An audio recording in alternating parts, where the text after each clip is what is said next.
You should be all set streaming and recording. Great. And I know some things may have been thrown up in the air. Do we expect everybody who applied for school building committee for interviews to be coming tonight? Yes, we do actually. Wow. There are 8 of them.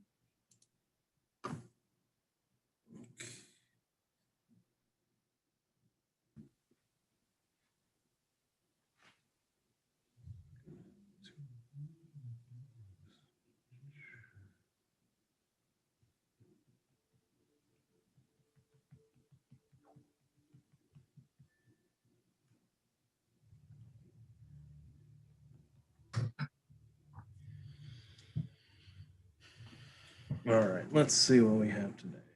If you are, hello everybody, welcome to this work session of the South Kings Downtown Council. We're going to begin tonight's meeting a little bit earlier than normal because we have a lot of applicants who would like to join the school building committee. We've already interviewed quite a few, and we have 4 or maybe 5 positions open. So tonight, let's see, if you are here and listening on your phone and are an applicant, please raise your hand by hitting *9. Otherwise, I'll just go through the list that's on the agenda, and we'll start. Thomas Rutliff, if he is here. There he is.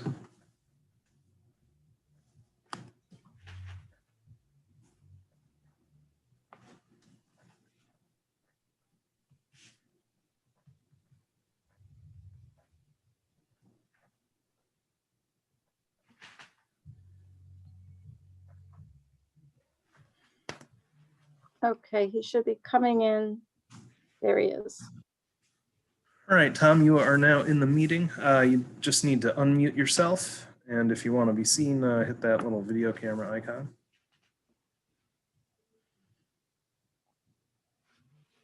Okay, can you hear me now? Yes, we can. I'm not sure why you're not able to see my image, but let me just not fiddle with it and get along. I appreciate the invite. I'll give you my 2-minute summary. In terms of education, I've got a bachelor's degree in anthropology, a bachelor's in mechanical engineering, and an MBA. I've spent most of my career employed for some of the large pharmaceutical companies, such as Amgen, Merck, Pfizer, a couple others. My role has been almost exclusively in capital projects.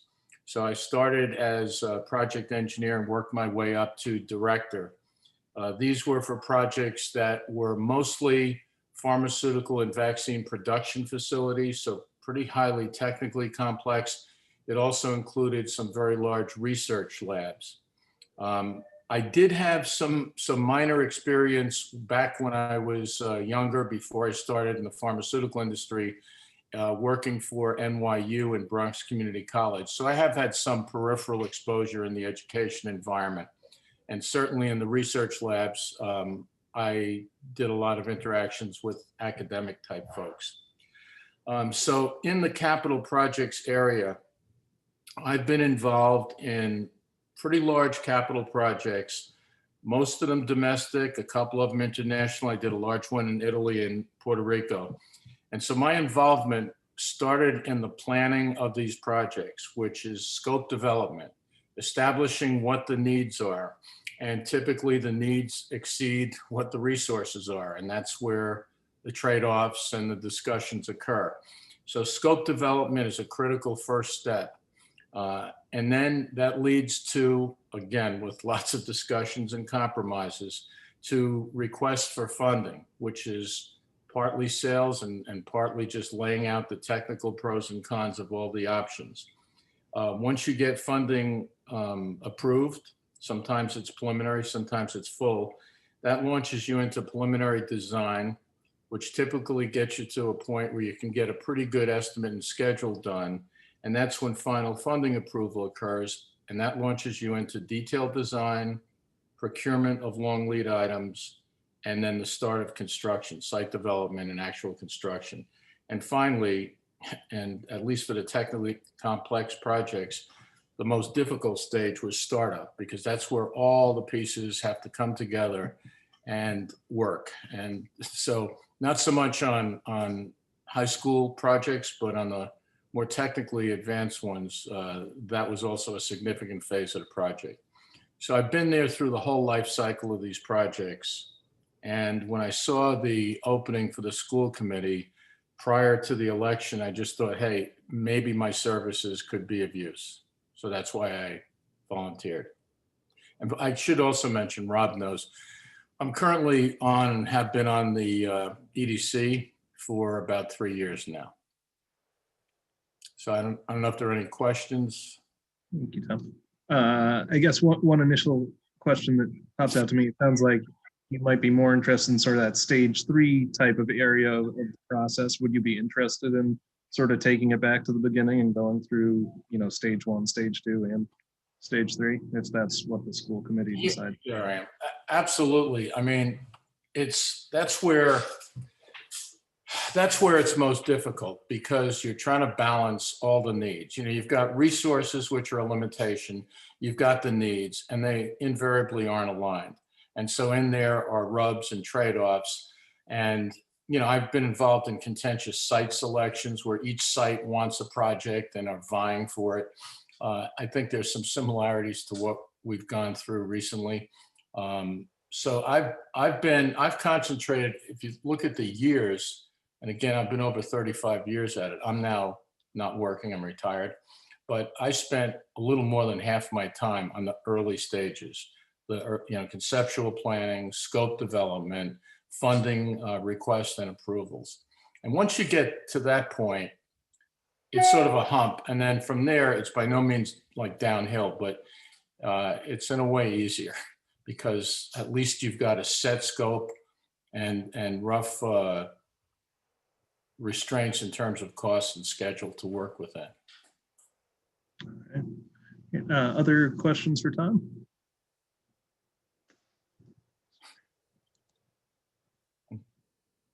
Were you raising your hand, Councilwoman Bergner? Sorry, I was looking for it. Yes. All right, go ahead. So tell me, what are your thoughts now that the bond didn't pass? What would you say? Because the community obviously has some clear feelings. Right. What's your takeaway? Again, I mean, not being informed and having sat through the detailed discussions on the school building committee, et cetera, so looking at this a little bit from through a straw, my feeling is there was a lot of misunderstanding, if not a little bit of misinformation. And so my feeling, again, being out in the bleachers looking at this, not being on the field playing the game, is that what maybe could have been done differently and probably should be done in the future is a clear layout of what we all agree are the needs. And then over on the other side, what we anticipate to be the resources. And that's where you start to work through what's realistic and what's not. It would be great to have an all new high school, but we probably can't afford it realistically. So that's where you start to look at, well, this is realistic from a cost point of view, and this is what we need. And you start to, and it's painful, you start to pare down what you need or what you'd like to maybe what you must have, until you start to get a rough meeting between what's affordable and what's doable. And, usually in there are options and trade-offs. And that takes time, and it's not something, I mean, if people want quick answers, it's probably not going to be that quick, but that's essential, because that's where you get eventually the buy-in. Because in those processes, nobody walks away very happy. Everybody is compromising. They have to. So it's a process. It's usually not difficult. You can call it value engineering. You need an estimate to value engineer. So you can say, this costs this much. Do we need it? Can we reduce it? And it's an iterative process. But I think what it does is, at the end of the day, it involves people, and it informs them because they've understood, they've turned the rock over, and they understand what the trade-offs are and what's possible. And so at the end of the day, even if you didn't get what you want, there's a little more inherent buy-in because you realize we just can't go beyond these bounds that have been set, because in the real world, we don't have unlimited funds. I don't know if that answered it, but You did, thank you. Other questions for Tom? Quick. All right, Tom, well, thank you for Sure. giving very thorough answers and for your interest in joining the school building committee. Yep. I'm not completely sure we'll make a final determination tonight, but we'll let you know as soon. understood. Thanks for the invite. I appreciate it. Thanks, Tom. Glad to be first up. All right, next on Take the care. list- Have a good night. Yes, have a good night. See, Tim LaRose is next on our list, but I don't see him necessarily on our. I We'll don't bring- see him either. Doug Bates is next and he is here. Okay. I will bring him in.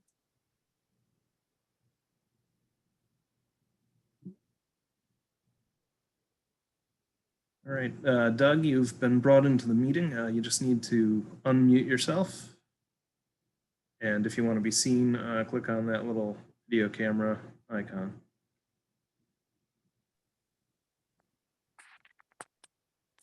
I believe I'm Welcome. unmuted. We can hear you. Excellent. So, just like your predecessor, if you want to give sort of like a 2-minute version of why you want to join the school building committee. Yeah, absolutely. So just as background, I'm a SK resident. I'm a graduate of South Kingstown High School in '92. I went to the Naval Academy from there, graduated with a degree in systems engineering in '96, went active duty Navy, and during that time went to grad school at Penn State. I got a degree in nuclear engineering, which I do not use, but I got out of the Navy in 2004, moved back to Rhode Island, and started working for Naval Undersea Warfare Center, Division Newport. And that's where I am now. So I've been, a member of the community for, a while, most of my, my adult life and in my adolescence for sure.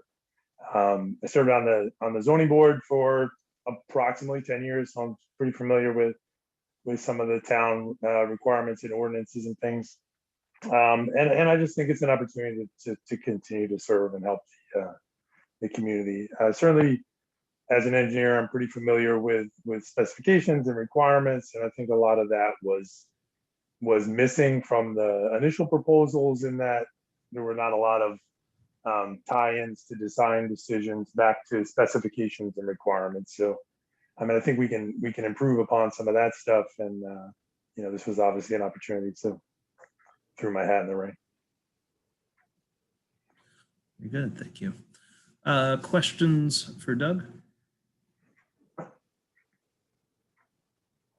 Councilman Berger?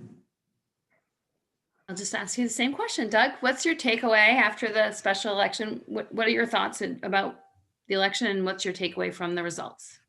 Yeah, I think there are a couple takeaways. Obviously, there was a pretty decided no, but I'm not sure if that was necessarily the result of a lack of understanding or a lack of communication or a misunderstanding. There seemed to be a lot of confusion about some of the elements of the plan.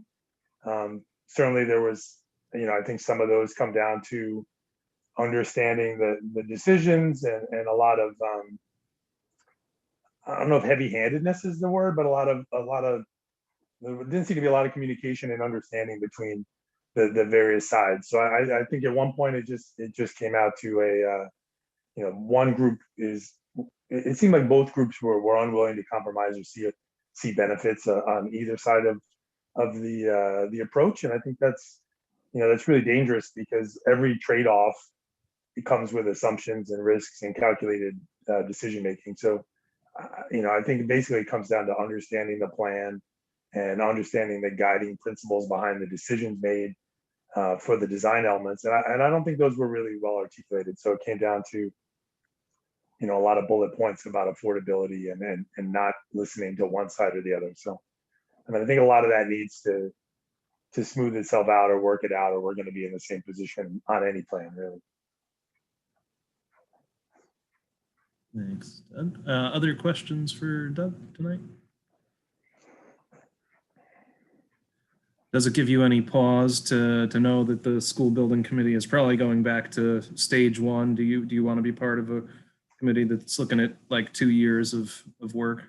Yeah, no, I don't think it really matters. That's not really an impact one way or the other. I mean, I think, you know, the important work has to be done regardless of what stage you enter it in. So that doesn't really dissuade me in any way. Very good. All right. If I see no other questions, then thank you for coming tonight and willing to serve on this committee. Obviously, a big, important committee with a lot of great applicants here. We will let you know as soon as we possibly can. Yeah, absolutely. Thanks. Good night. Next on the list, if Tim LaRose hasn't shown up, would be Greg Sweet.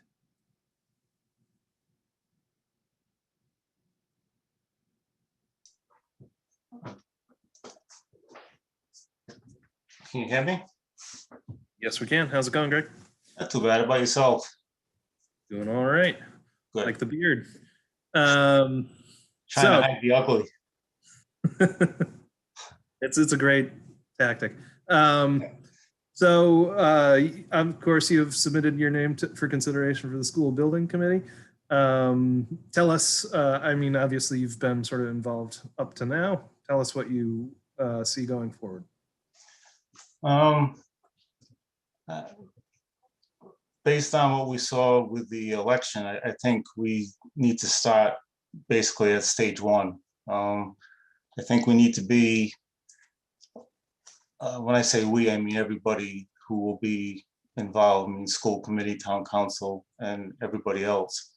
I think we're going to have to make some tough decisions on what we would like to see and what we can afford. And that's going to have to be pared down, I think, pretty quick, because the longer this drags on, the more this is going to cost. I have some experience in this field, but I will tell you, I heard Tom, the first speaker, that's somebody you want on this building committee. Those are the kind of people that you really should be looking for if you want this to be successful. If I'm chose, I will do my best to keep everything transparent, and I think I'll be able to add something to the group. There's going to have to be a lot of give and take, I think, throughout the whole process.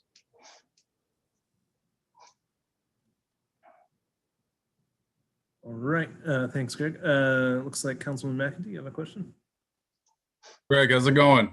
Not too bad. By yourself? Good, good.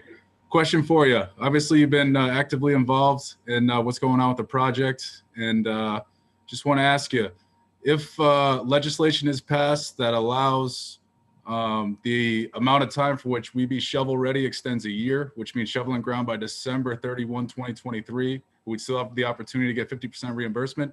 Do you think it makes sense to get to that point 18 months from now, or take our time and just settle with the 35% reimbursement?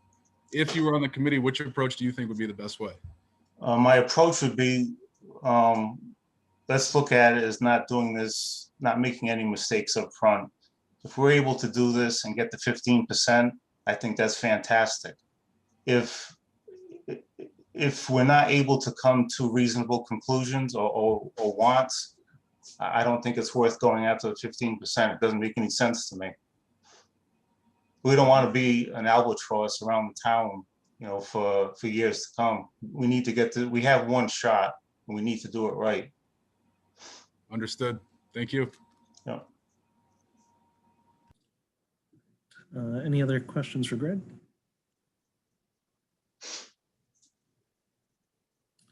All All right, seeing none, Greg, thank you again for all your interest in the school buildings process and for volunteering your time to join the committee. Again, I'm not entirely certain we'll be making appointments tonight, but I know that that was the original plan. But we will let you know as soon as possible. No problem. Thank you. Next up on our list is Joseph Schwartz. Is that his phone number being brought in? Yes, that is him on the phone. All right, Joe, to unmute yourself, you're gonna need to hit *6. All right, there you go. Good evening. We can hear you. So thank you for your interest in joining the school building committee. Why don't you tell us sort of a elevator pitch why you want to join the committee, why you belong there?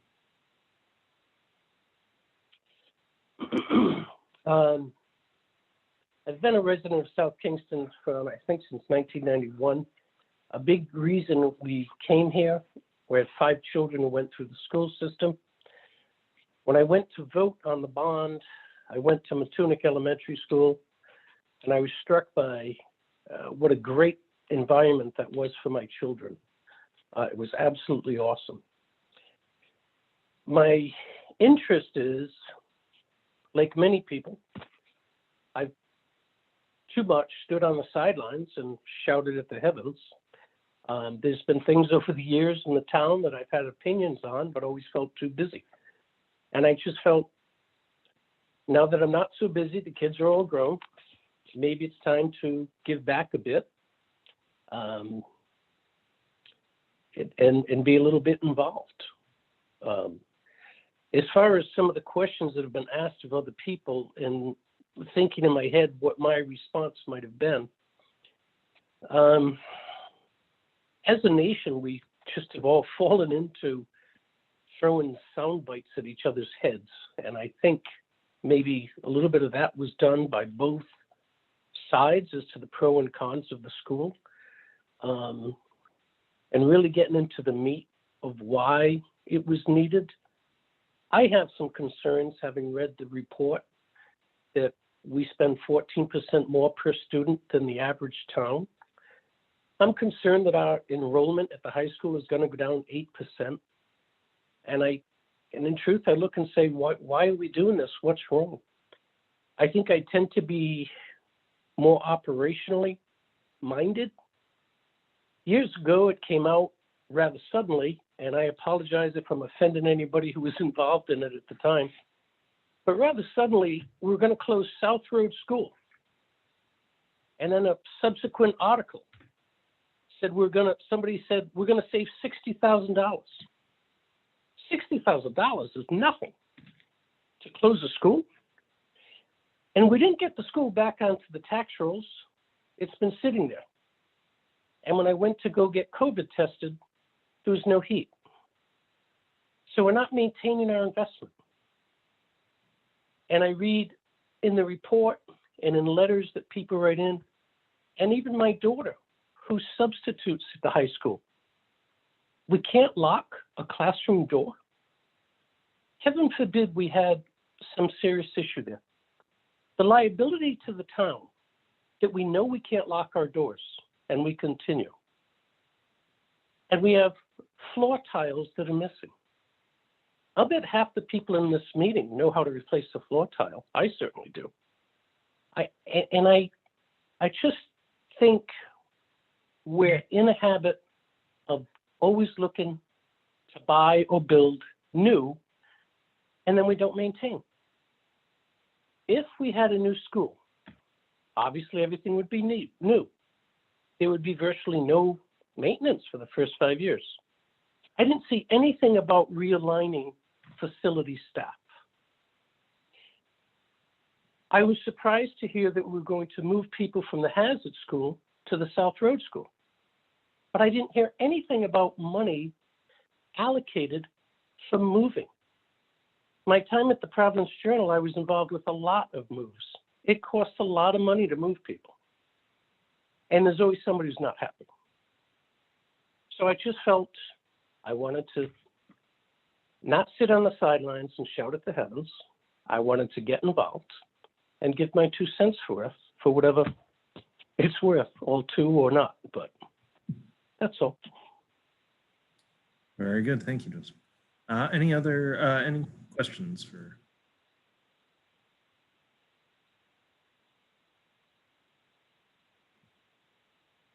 Seeing none, I want to thank you for joining us tonight for this interview. As you've probably Thank heard me you. from everybody else, we will let you know as soon as we can. And if you are you interested in joining any of our other committees? I guess that's one last question that we haven't. Sounds like you are ready to sort of serve in a volunteer role. There are a bunch of other open positions throughout town. I believe there was an opening on the zoning committee, which I had some interest in because of my background in facilities, property, and in construction. Having been a residential contractor. And I actually thought of putting my name in for that. Part of the reason I didn't is I personally have an active building permit right now, and I'm waiting for approval of another. And I just try to be very above board and fiduciary in my behavior. So I didn't think it'd be a good time to put in for that while I had something before the building committee, the building inspector. Gotcha. So. Anyway. All right. Well, but hey, folks, thank you for the time you put into these things. And I appreciate it, whether it always comes across that way by the general public. I appreciate your time. Thank you. have a good night. Next, Christopher Roman, if he is here.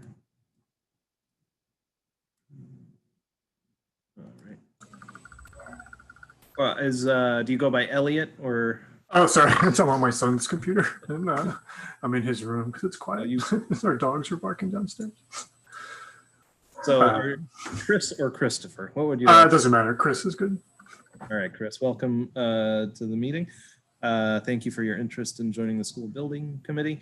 Tell us a little bit about why you were interested in joining the school building committee. Sure. So yeah, we've been here about 16 years. We have 2 kids in the district. Have generally been pretty up to speed on what's happening. Was involved in the original focus groups with the whole Wakefield closure business, and then I tried to join the contingency committee that existed for about 4 meetings, and it was turned off with the school board election a couple of years ago. Then I was applying for the SMART committee, but I think I never ended up on that. And then, the last year or 2, we had some family health issues that kind of sidelined me a little bit, but then, so now I'm back in the game. And the last few months I've been following this before the vote, reading the reports and sort of trying to make sure I'm up to speed. Background wise, I have mechanical engineering and a PhD in engineering, currently a faculty member at URI in oceanography. So I run a lab there. We probably do mostly research focused and a few $100,000 a year worth of stuff in terms of students and postdocs and things I manage. I write lots of proposals. For university, I'm on a few building committees. Currently on one for a new ocean tech building, which is good. Dave Palizzetti, who I'm sure you know, is chairing that. He's the facilities director at the Bay Campus. So that's been great. We've had a good experience working together. I imagine there's a lot of similarities. Well, really more of a stage 3 thing. This is probably going to back the truck up pretty far all the way to stage 1, but that's fine. And then teaching, I teach freshman level. I teach all levels, graduate through freshman, and so I see what incoming students look like, in their freshman year of college, and I sort of know where I think they should be and what their high school education should be preparing them for. I want to, my kids are in District 2, so I want to sort of make sure we're meeting what I think are reasonable standards for kids going into, both technical programs, science, engineering, as well as just general education. I teach both sides. I teach a gen ed class, oceanography for your average citizen, and I teach graduate robotics. So it's the whole gamut. I think that's mostly my background. I'm happy to answer any questions, I guess.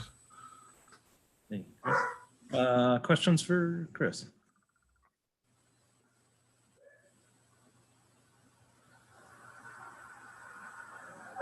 I see none at the moment, Chris.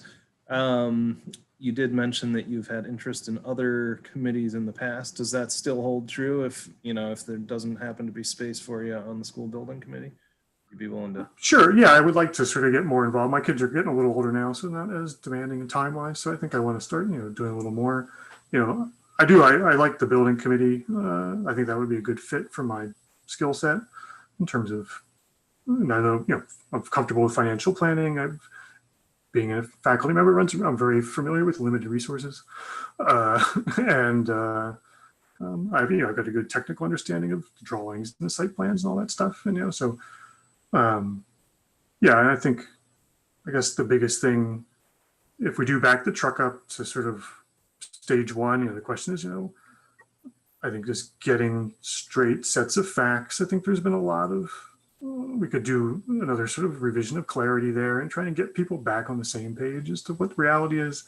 It's been 5 years almost since we started this thing, right? So the demographic numbers need to be updated and make sure everybody's on that. There's educational vision, make sure we're this clarity of message, I think, is really important going forward. It's, we don't have a lot of time to waste here. And I think doing nothing is not an option. I mean, the school district is, doing nothing is not free either, right? So it's going to cost something to do nothing. And so we need to be very clear with that with the public as well, in that there are decisions that need to be made and monies have to be allocated, but we can choose what to invest in, and there is no do nothing option. Everything costs something. So. Very good. Good point. All right, any final questions for Chris? Councilwoman Berger. Yeah, so thank you, Abel. You reference your cover letter and I just don't see it. So if I don't, did it not come in the attachments? Because all I have. Was it missing from the attachment? No, it's in there. Oh. It's not an amazing piece of writing, so you're not probably missing much. I think we've covered everything for here. Okay. So yeah, it's fine. Scanning for it and I couldn't find it really quickly, and I do apologize. I just wanted you to maybe just talk a little bit about, I guess, like, to be very honest, like we have a lot of the applicants are engineers, and so I'm sort of wondering, when you talk about educational preparedness, if you could talk a little bit about what you think the high school could look like to meet the needs of students who attend higher education, or maybe students who don't attend, just for... Sure. Yeah, I think I've got a good sense of where students should be coming into just college level academics in general. So the Oceanography 101 I teach is 100 students from all across the board, and there's just a basic understanding of fundamental mathematics and critical thinking is really important. And having students develop those skills at the high school level is super critical. But I also see that students do it different ways. Some really thrive with experiential type things. Some are better just churning away pretty traditional style. So I think we want a system that is sort of, and a buildings that embodies some flexibility there. So I think students need across the board, not just catering to science students, but everybody needs access to lab experiences to some degree. And technology is changing the world. So we need students to have exposure at some point to these things. And it depends on how you're going to build your spaces, right? And then what level of investment you're prepared to make for the gear or the equipment that's in those spaces per year, right? And so I'm familiar with that kind of thing. We run a few sort of makerspace shops for ocean engineering students. And, we've bought 3D printers and laser cutters and, this kind of stuff that the students can screw around with. And now the software to run those things is really coming down and getting better in terms of usability. So the barriers aren't there. Like really, a lot of people should be able to use those technologies, and it should be our goal to try and cast a broad net. But there are costs to running those facilities, right? And you have to have the proper spaces and ventilation and power and safety. And, So it goes down to the building you're going to try and put those in. So it does matter. So I think those are really valuable experiences for students. Thank you, Chris. In fairness to other applicants, I'm going to have that be the last question for Sure, you. no problem. Thank you for your time. Coming tonight. And we'll let you know as soon as we can. Next up would be CJ Brown.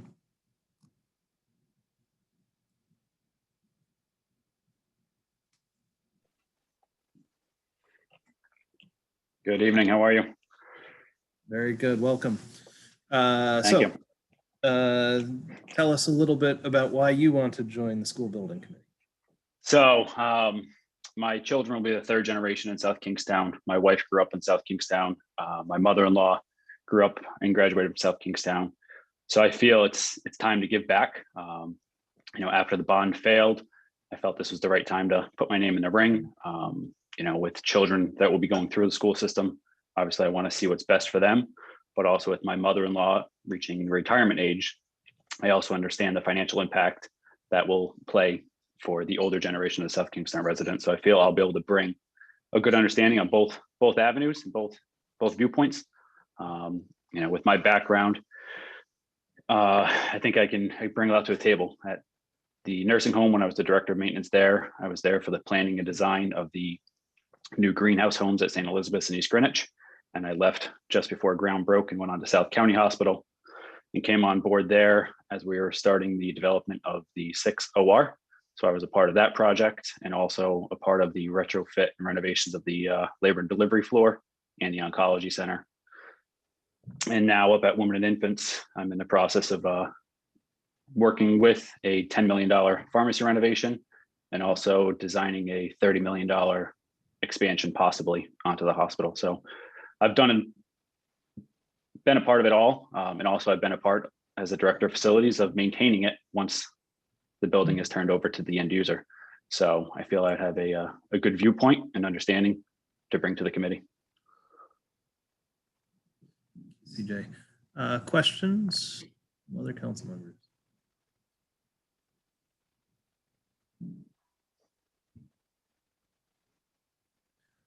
All right, I'm not seeing a whole lot of hands right now. You do have a great resume. That facilities experience can be very beneficial. So I want to thank you for volunteering, and it's good to see local folks being involved. We will let you know as soon as we can, CJ. It might be a little while, but All right. I'll let you know soon. Perfect. Thank you very much. Have a good night. Thank you all for taking the time. Good night. And then last on our list for tonight is JC Northup.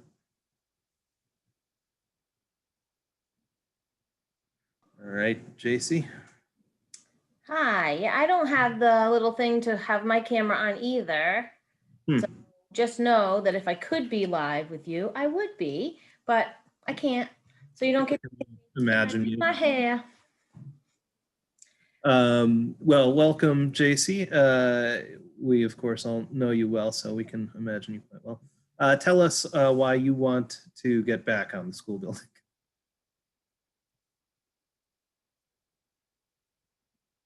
You are muted, JC. JC, you're muted. Oh. Sorry, she was able to bring me in. There we go. She was able to bring me in, so I can see you now.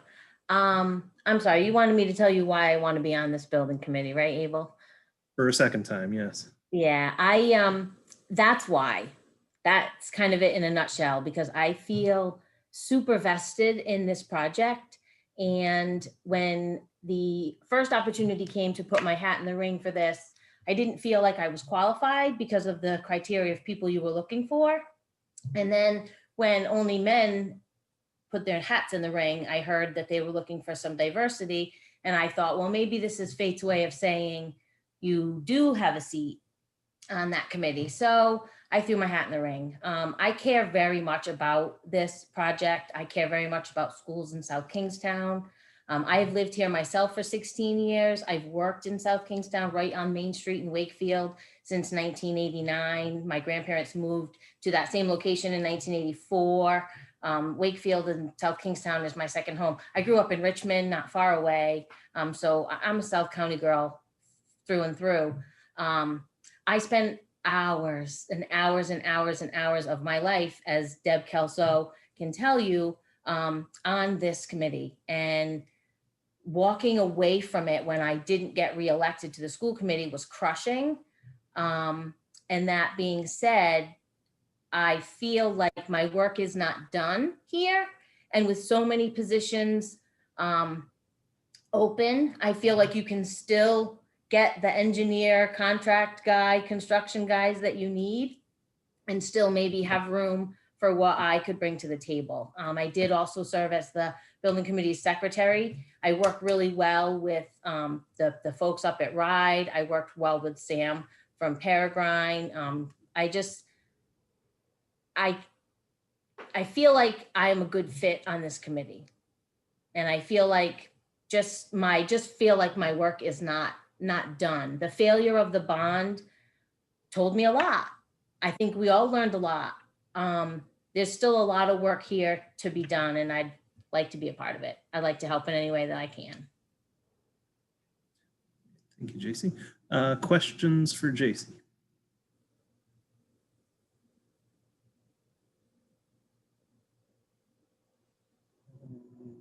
I don't see any people jumping up. Do you, so you might have some valuable sort of insights. What are your sort of reactions to the bond vote? Well, honestly, I was disappointed that it didn't pass, but I understand why, because there are unanswered questions. There was a lot of information and a lot of misinformation. There is an underlying trust issue in South Kingstown right now, and we can't expect the people in the town to say yes to an $85 million bond if they don't trust everything, if they aren't trusting the process, if they aren't trusting. Trust is important. So I'd like to think that with some new faces and some positive attitudes and some bringing together of the minds, that we can come to a project that everyone can really get behind and feel good about. You know, we want people to be excited about what we're going to do, not stop the plan, not want to fight it with everything in them. And I believe that the people who were against it believe that it wasn't the right thing. I think that we just need to come together and figure out what it is that we want as a town, as a community, for our schools. And doing nothing is not an option. So we have to come together and work together. And I'd like to be a part of that. All right, thank you, JC. And thank you for volunteering yourself for this position. We will let you know as soon as we can. Okay, thanks, Abel. Have a good night. Good night. Abel, Oh. there's a participant here who'd like to interview, not on the agenda. It's a female. I know that we've extended the deadline as a way to kind of increase the diversity of applicants. Is there any way we could interview her? Lauren Ralph?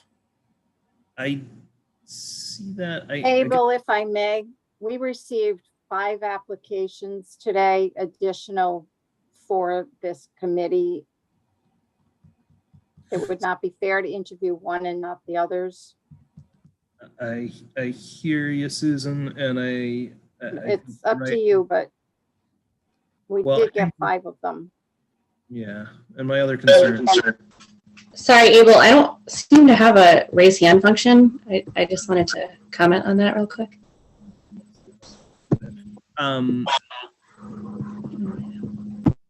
What do you have to say, Councilwoman Rose? I think that there was some confusion about the deadline for the applications. We had spoken about keeping it open. I know at the DTC meeting this weekend, it was mentioned that it would be open until the meeting today. I think we had originally, am I not remembering that correctly? Okay, I thought that I was under the impression that the deadline was today. Somebody brought it up to me that it was the 6th, and I thought it was today. So I just want to get some clarification on that.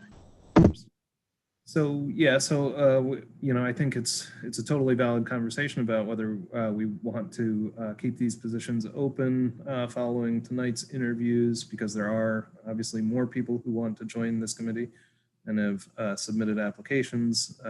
Perhaps the pressing need to fill the positions is not quite as pressing as it was a couple weeks ago. So something to think about. Councilwoman Kelso, I do want to get it to the point where we actually have some time to discuss tonight's agenda as well. Right, so I'll make this quick. It was me at the Democratic Town Committee who said the deadline was Tuesday. They had to have it Tuesday so they could get on the agenda. But I am in agreement that we should not interview folks who are not on this agenda this evening. Let's hold them over. I'm going to be in favor of not appointing tonight. So let's hold them over until another time. I don't think it's fair that we take one and not then, you know, 4 others have applied. I just don't. It does not sit well with me. That's reasonable to me.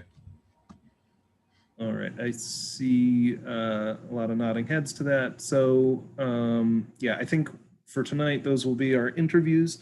Again, thank you all for your interest in the school building committee.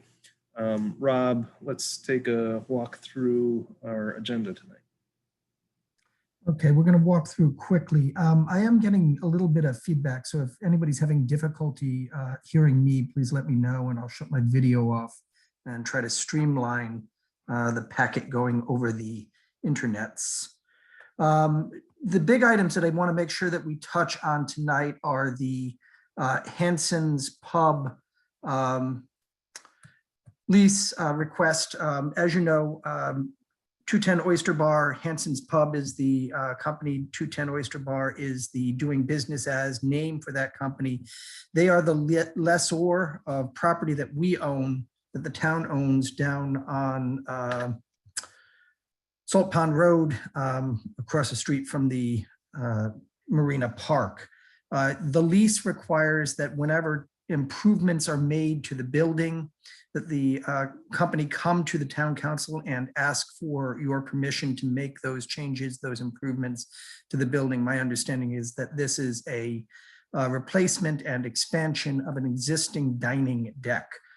So that's why this is before the council tonight, because they are in fact, they're in a contractual relationship with the town, they're tenants, and they need your permission in order to make those improvements.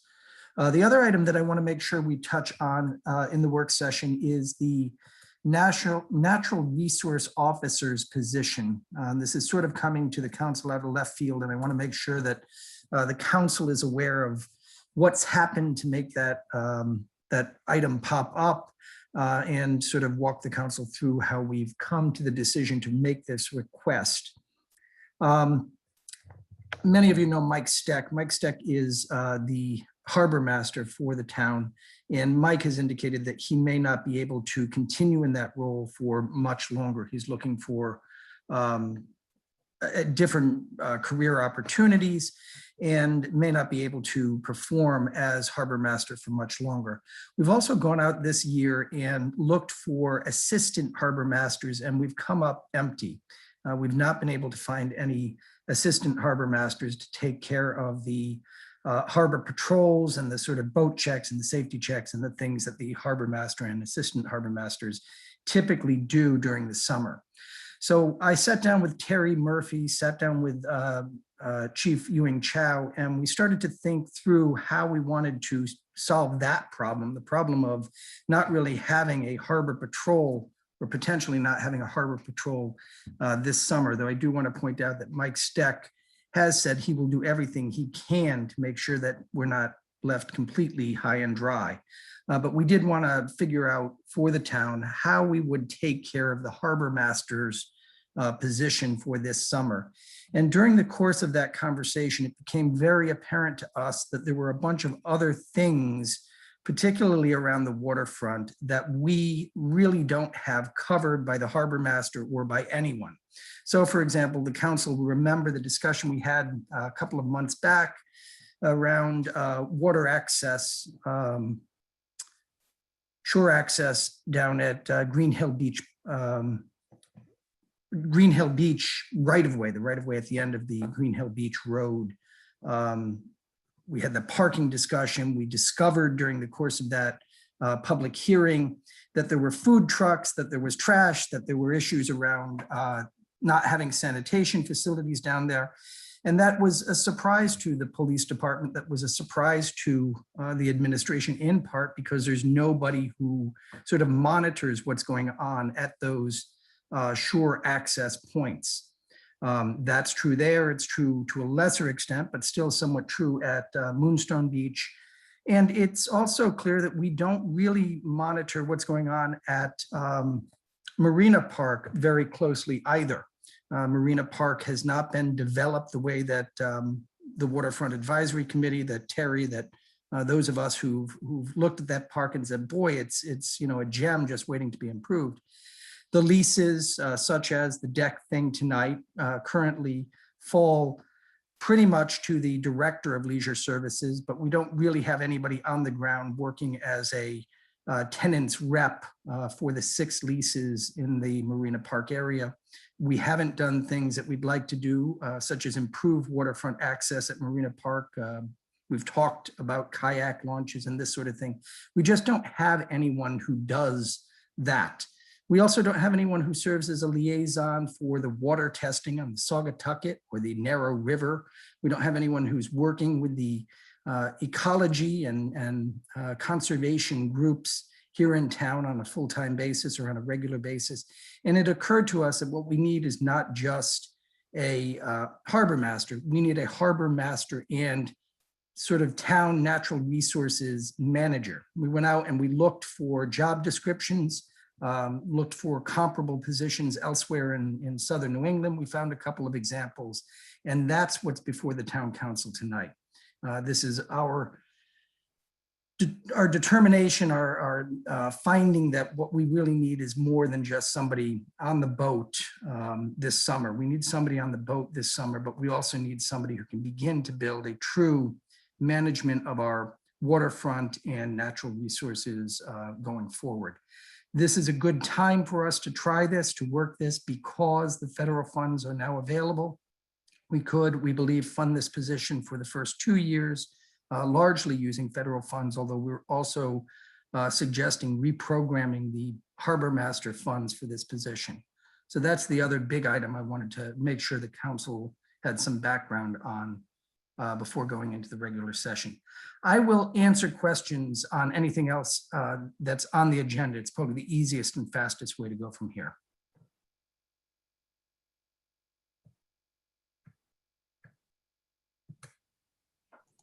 Muted myself there.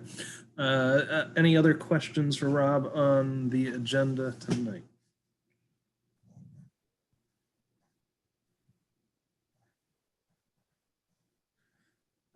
So I see that we have a couple public hearings. Rob, are those going to be presented by planning department staff, or is the Affordable Housing Collaborative here to present on those? So we have Brian Wagner, who has been serving as staff to the Affordable Housing Collaborative and is a planner in the planning department. These 2 public hearings are really around the ideas that have been worked through the Affordable Housing Collaborative over the last couple of years. The biggest one is really an idea that came out of the council's conversation. Boy, it's got to be 3 years ago now, close to it, around finding some way to provide property tax relief for homeowners here in South Kingstown. You remember there was a discussion about a possible homestead exemption and the consequences of a homestead exemption. This tax reduction program doesn't cost the town anything. So you're not seeing a financial impact statement associated with it because it's only prospective. What the ordinance would do is say that anyone who builds an accessory dwelling unit going forward gets a tax relief, does not have to pay taxes on that affordable unit for 5 years. And if the unit is deed restricted as an affordable unit, then they don't pay taxes on it in the future. So again, these are units that don't exist now. They're generating no taxes now. And by incentivizing the construction of these units, reducing taxes, you're not losing any revenue.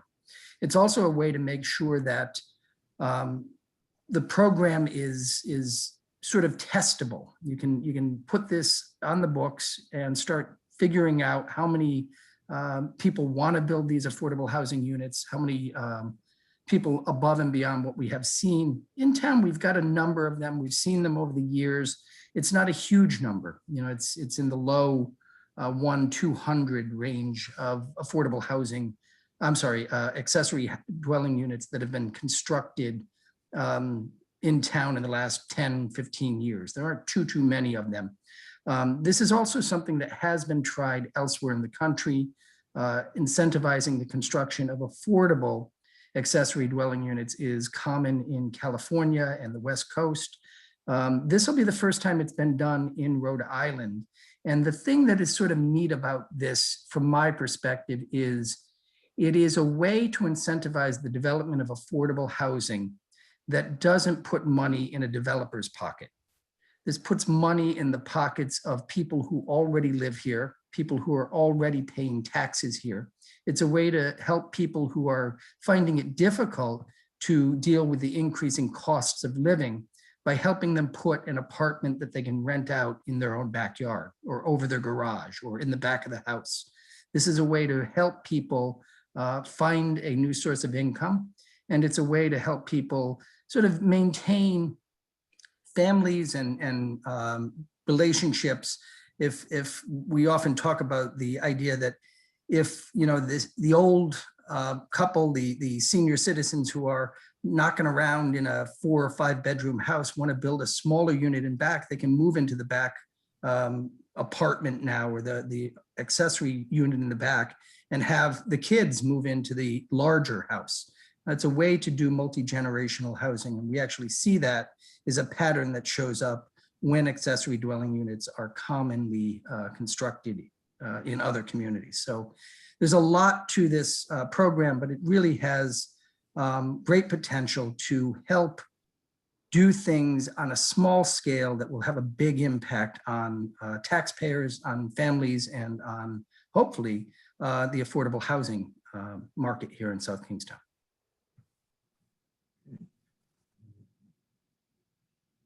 Any questions for Rob? Councilwoman Berger? Just a couple quickies, I guess. So it's only, the ADUs could only be where the sewers are, correct? So if That's correct. Okay. And then we had talked. Although, let me back up. ADUs can currently in South Kingstown be constructed in every unit, every zone except for one. These units, again, the idea that the Housing Collaborative had was to incentivize the construction in the right place. So this benefit only applies in that area. Construction can be done for ADUs under current law elsewhere in town. You can still build a unit. You're just not going to see the same benefit for having built that unit. So under the, it can't be like in Green Hill where somebody would have a home and then want to build an accessory ADU. So Brian will have to walk us through the one zone where you cannot build ADUs in South Kingstown, but I think Green Hill, you can build ADUs in in Green Hill now. And this, my second question is not related, but it's about the size. We were talking about the size of the ADUs. Sorry, Abel. We can get to it later, but we did talk. I'm uncomfortable with 1,000 square feet. That's like a mini home to me. So I don't know if that's not laid out here, and I'm sort of reluctant to pass something knowing that we don't know what the size of the ADU could even be.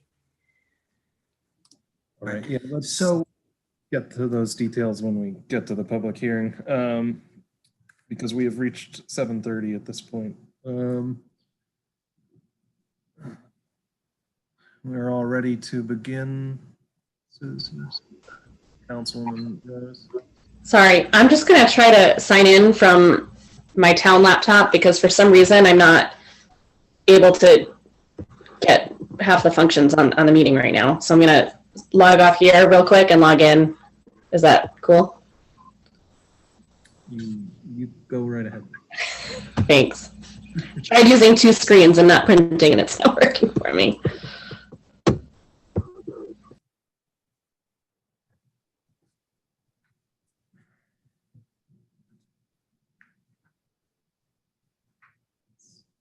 Give Jess a moment. Other than that, we are all prepared to start.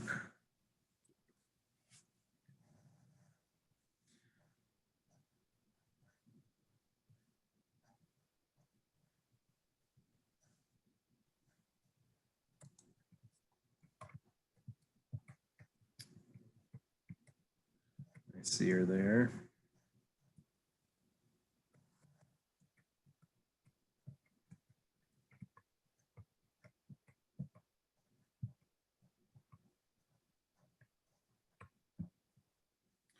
All right, Jess, is everything working?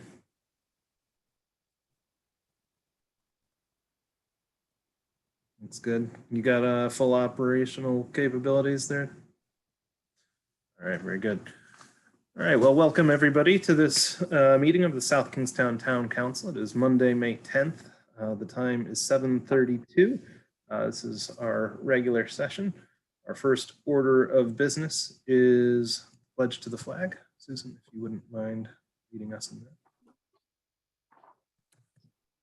I pledge allegiance to the flag of the United States of America and to the republic for which it stands, one nation, under God, indivisible, with liberty and justice for all.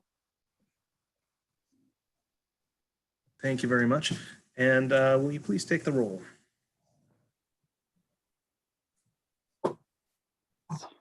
Council President Collins. Here. Council Vice President McEntee. Here. Councilwoman Bergner. Here. Councilwoman Kelso. Here. Councilwoman Rose. Here.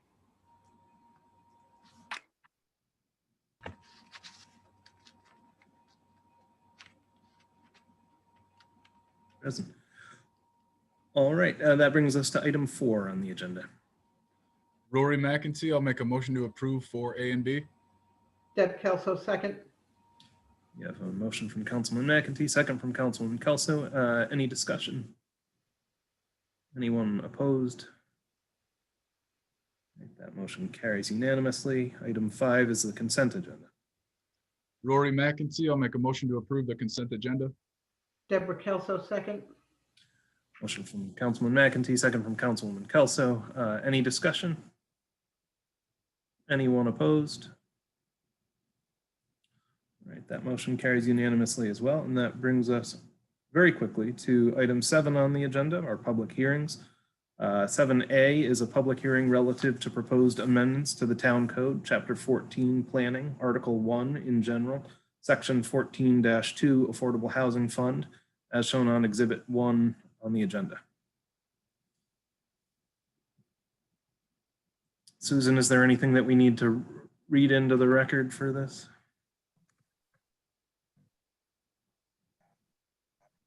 Nothing that I have been provided with, no. Very good. Would you like me to bring Brian Wagner in? Yes, please.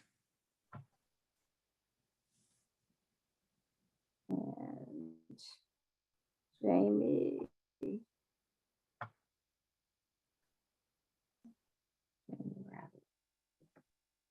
Welcome, Brian. Good evening, everybody. So tell us about these changes to the Affordable Housing Fund. So the Affordable Housing Fund ordinance is something that is on the books and has been around for a while. It creates the fund into which money can be deposited from a variety of sources, but it was never particularly effective at creating a mechanism for getting money out of the fund and into projects. What the majority of these amendments are designed to do is to create a format for the Affordable Housing Committee to review applications, criteria to judge those applications against, and then make a recommendation to the town manager, who is the ultimate decision maker, at least for those applications under $7,500. If they're over $7,500, they would be referred from the town manager to the council. So that's the basic goal of these amendments, is to create that structure for distributing money. Questions for Brian on this proposed change? Councilwoman Kelso? So Brian, can you just help me, walk me through how the application would be presented to the committee, and what kind of projects you would be looking for? So we still would be in the process. We would develop an application form for people to submit their applications. We've laid out a number of criteria in section H that will be the basis for judging the applications that come in. I think primarily, and we say this directly in the ordinance, we're looking to fund projects that will create affordable housing that might not otherwise be built without a little extra bump in funds, to get them across the finish line. We're not looking to subsidize commercial builders and put additional profit in their pockets. We really want to look at NGOs, non-governmental organizations like Habitat for Humanity and other nonprofits that want to help the town's housing situation, and those for-profit builders, who might not otherwise be able to squeeze out an affordable unit or two, or maybe we can give them something to throw in an extra affordable unit in order to supplement the housing situation here in town. So Habitat for Humanity is intriguing. So you wouldn't be funding the whole project. We wouldn't be funding the whole project. We're just looking to give it a boost. Is that the intent of this program? I think that's one intent of this program, is to give it a boost. I don't think the program rules out larger support for larger projects. If somebody wanted to come into town, a nonprofit, and build a site that would, vastly improve the town's deficit of low to moderate income housing, we would certainly be inclined to take a look at it. If somebody wanted to build a project that was 100% instead of 25% or 20% as promoted by local and state programs, we would take a look at it. We've tried to create criteria that weigh all of those factors at the same time. Thank you, Brian. Councilwoman Berger? Thank you, Abel. Just to stay on that for a second, I'm assuming that you're going to develop a scoring rubric in addition to the application, so that if someone comes in sort of like, you're meeting, the walkability, or you're, whatever, you're going to have a scoring companion to the application, so it's more objective versus subjective. Yeah, we are going to come up with something like that. If for no other reason, then we would want any denials for access to the fund to be defensible, and we would need to be able to justify why we chose this project over that project. We don't, we certainly don't envision ever having a bottomless pit worth of funding. So we do envision that the applications will be somewhat competitive and that we will want to give the funding to the best projects available at the time. Okay, so it doesn't really mention like some sort of an evaluation rubric in the document, or at least I can't find one. So would we be suggesting one at this time, that we at least include language that all projects have an evaluation component? It says review, but I think it needs to be a little bit stronger language there. I also had a question about the funds and granting of the funds. So I think that the town expenditures, if it's less than 5,000, it doesn't come before the council. So how did we get to the 7,500 as an amount? And I guess like, it just seems like the review process for that doesn't seem, it just seems like if the town isn't giving, if departments need to come for more than 5,000, why would this be a different amount? I can't answer that question, Councilwoman. The $7,500 limit was something that was already in the ordinance before we started tweaking it. That's something that has not been changed. Right, I understand, but I wasn't here when that was approved either. So I'm just curious why there's a misalignment when the town has a different level than this. I can't answer that question for you, in all honesty. Okay, can anyone?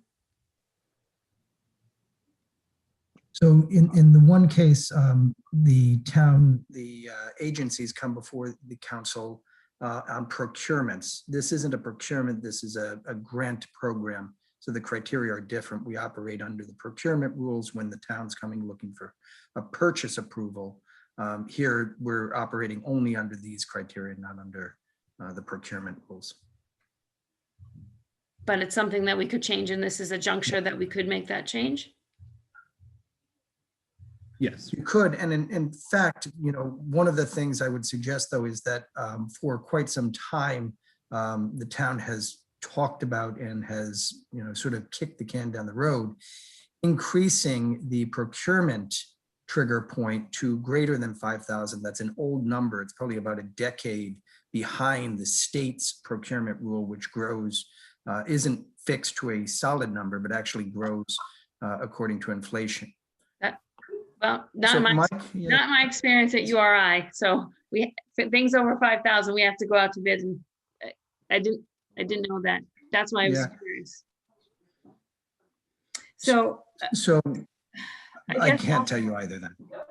then my other question is, how much is in the fund presently, and how much do you anticipate the Affordable Housing Fund would have annually? I don't have the current numbers as to what's in the fund. I do know that they took a substantial drawdown out of the fund because I believe it was used to pay for the Horsley Witten study. Is that correct, Rob? That's correct.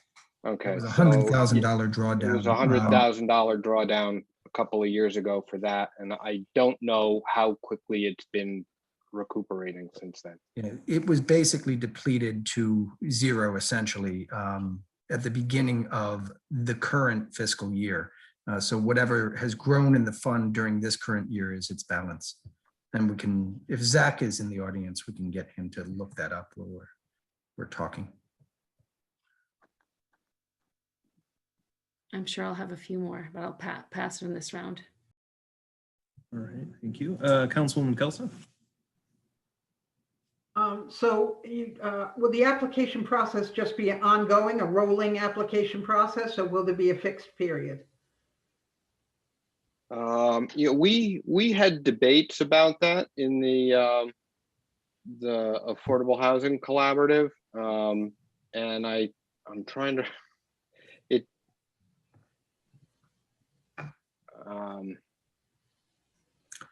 The program has historically operated as a rolling deadline.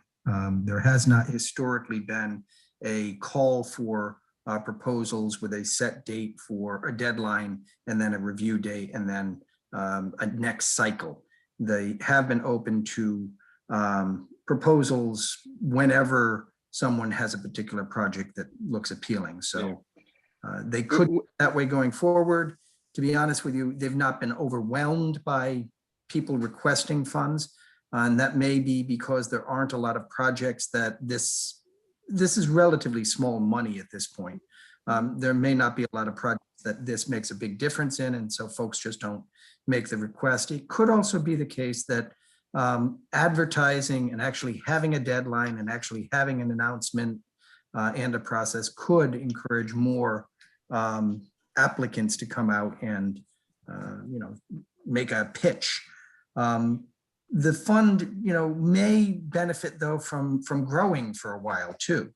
Having the criteria and having the rules in place is great, but you may want to let this fund grow for a couple of years and then, be able to really take on some more interesting or larger projects. Susan, Josh Daly, who's the chair of the Affordable Housing Collaborative, is in the audience and he's got his hand raised. Abel, I'd ask that we let him in because Josh knows the program and how they got here. So let me just ask my next questions because maybe he'll is there a cap on the awards? Like, is there we have the minimum threshold to come to the council, but is there a cap? And then my next question is, if someone's denied, is there an appeal process? We do not have an appeal process. In most instances in these programs, the appeal process is to the Zoning Board of Review. Mike Ursillo might be able to answer that more specifically in this case. No, I agree, Brian. I agree with that's where it would go. And there's no cap, but there is the language just that obviously we can't use more than is in the fund at any given time. So I do like the idea of a fixed application, window. I think it ups people's games if they, so I'd be advocating for that at this point. Josh, maybe you can refresh my memory on our discussions about that. Yeah, I think we were a little afraid of keeping people out of the game when their needs didn't align with a application period. That was some of the thought was around flexibility. We did have a debate as to whether to have a rolling or a fixed application period. And actually, you've hit on two of the main things that we talked about in terms of would it promote to have a fixed application deadline. We ultimately the default is rolling, and so we sort of stuck with that for the time being, with the thought that we could still do promotion, but we wanted the flexibility if people came at different times. Right. So I understand that, but I mean, you could always, January, we're going to take applications. April, we're going to take applications, right? It doesn't have to be once a year or, depending on what's funded and the amount of money in the funds, it could be different periods throughout the year where you accepted applications. I don't want to shut anyone out either at all. In fact, I want to encourage more. So I don't know. I think that might be something we could look at. Windows of application. Councilwoman Kelso, one of the things we discussed internally is that, corporations and nonprofits are very structured, so they may be able to respond to an annual funding event, but individual homeowners who are looking to do a project don't necessarily run on that annual or structured basis. So the opportunity for a rolling process opens it up to the individual homeowners as well as the corporate and non-profit structure. Right, but I think what that also does is shut down. So today we funded something and next week something great comes along, we don't have the funds, right? That's the downside of that, yes. Right, the windows of opportunity, we start to judge projects against projects instead of, oh, we can't let this one go by, that feeling of panic. I don't know, I just think a little more structure in the application schedule would be warranted. So the only suggestion I'd make around that, a thing to consider around that is I've run grant programs that have competitions, and I've run grant programs that don't. And the grant programs that don't are more informal. They tend to be sort of catch as catch can. People come in with a good idea, you listen to their pitch, you decide whether or not this is something that meets the criteria, and you fund them. In competitions, it gets a lot more stiff. You've got to put a team together who's reviewing the applications. You've got to score them. You've got to score them relative to one another. And then people find fault with the way you've scored them compared to one another. They got 3 points for this and I only got 2. Why did I only get 2 when what they're saying is, so you do end up with a very different process. That sort of formal review process, one of the biggest ones that I was ever involved in, was a national review of education grant programs. We'd bring dozens of readers in, put them up in a hotel, and they were locked into the hotel for a week where they were reviewing applications. That's dramatic. It's not going to be anything like that here, but it sort of moves in that direction. It moves in the direction of people having much different expectations about what the process is going to produce and how the process will be engaged. And I think that's important to consider when the review panel is volunteers who are doing this maybe 1, maybe 2 nights in a month. It's not the same as when you've got readers who you pay for a week's worth of time and whose only job is to get through the applications. Again, I'm sort of exaggerating the point, but I'm doing that so that we can think about the difference between a more formal and a less formal process for review. Rob, so one thing, just a clarifying question. Some of these details, I imagine, could be worked out by the planning department as they're forming the application process. Do they need to be a part of the ordinance? It's just sort of a question, or is that something that planning department can handle? Maybe Mike, is that a question for you? I have no problem with, in terms of the application process, having the planning board work on getting into the weeds on those types of details. That's in general, ordinances set down the basic rules and regs. I don't think it's, one answer is it depends. I don't think so unless we decide that it's something that the council did not desire to give that kind of authority over to. But the basic answer is yes, certainly the planning department can come up with the application form. All right. And then just another thing that occurs to me is that, in my field of work, there are grant programs that sort of work at thresholds. So you could have up to 7,500 be the rolling grant applications. Get above that 7,500 threshold, when it comes to the council, you start having something more thorough. Anyway, just throwing that out there. Councilman McEntee, you haven't said anything. Rob and Brian, a few questions. Currently, is the fund being funded through a portion of the real estate conveyance tax? Yes? Yes, it is. And actually, Zach may have the numbers for us now that he's had a chance to look them. Sure. So the fund balance at the end of 2020 was about 70,500. 62,000 is encumbered to be spent in fiscal 21, and through the CIP, you've elected over a 6-year period to put 37,500 into the fund, which would leave you with about 225,000 over that same period.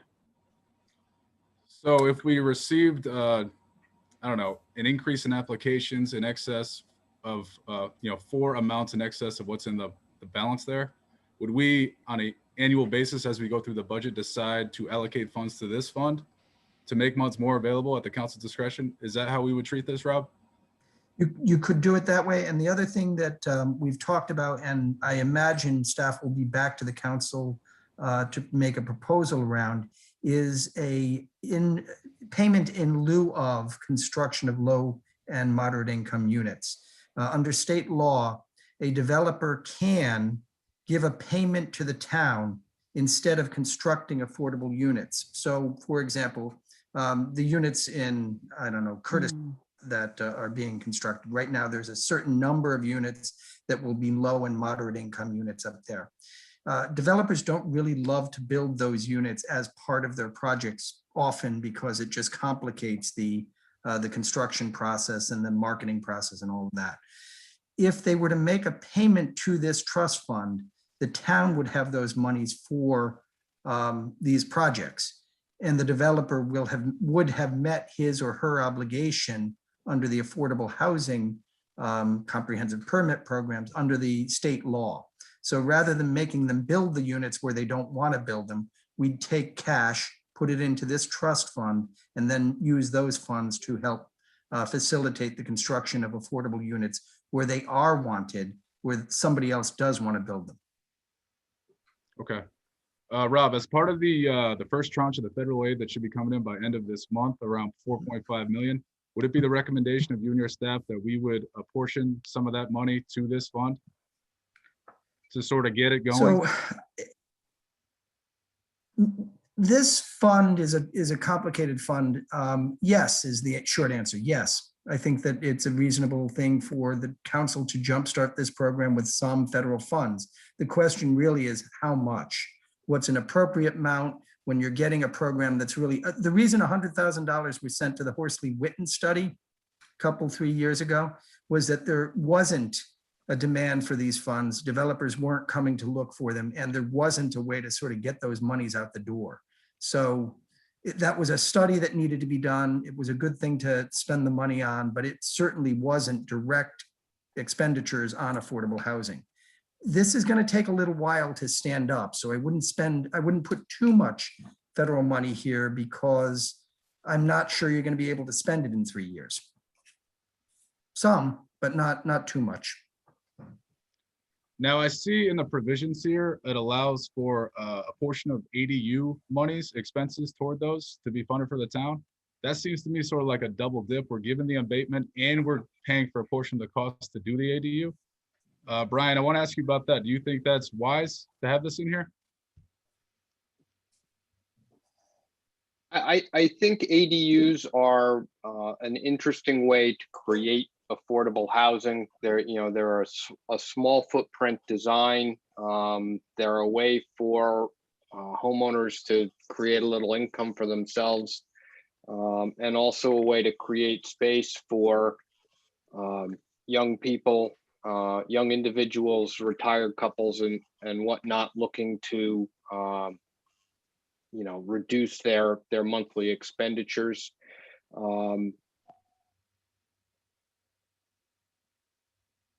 Because I look at this and I see that if you're going to build an ADU, you might as well apply for a grant from the town for an amount to help provide costs to put up the ADU.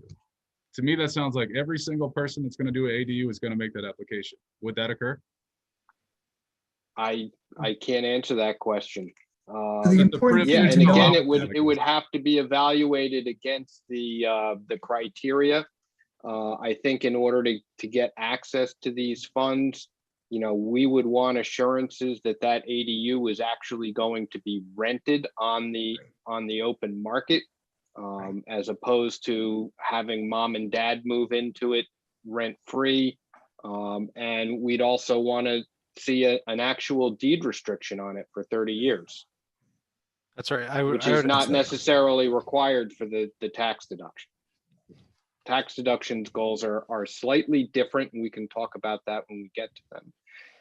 For this provision, we actually want to see deed restricted properties. Got it. Thank you. Josh, did you have something to add? Yeah, I think Brian pretty much said it, that it would be an additional incentive towards the LMI units, to deed restricted LMI units. So, and then the thought was also that, we're going to be able to see, and you're going to be able to see what comes over the transom. We'll see the stuff that comes in, and we'll decide, what makes the most sense to use for the fund. So yes, it could be that someone comes and takes advantage of the tax abatement and then also takes advantage of a grant that might allow them to do an LMI unit, you know, and that could be a win, I think, in some ways. And I think I'd also point out under that section, the last thing mentioned in, what is it, J3, is the certified monitoring agent. All deed restricted affordable housing units are required to have a certified monitoring agent. And that can be kind of pricey. You know, it can be $1,500 a year. And you know, many times that's the thing that can scare people out of creating an affordable unit, is taking on those fees. So, you know, we're definitely trying to create an incentive to get those deed restrictions so that we have, you know, a guaranteed assortment of affordable housing that helps to meet our town 10% requirement. Makes sense. Thank you. Councilman Burke. Thanks, Abel. So just to go back, just starting back with Zach, you had said there's $70,000 in it. 62 is already encumbered. What does that mean? What is it noted for? Hang on one moment. Yep. So, and then you had said it was expected to grow to 225,000. Is that because you anticipate building a building boom of fees to generate that additional money?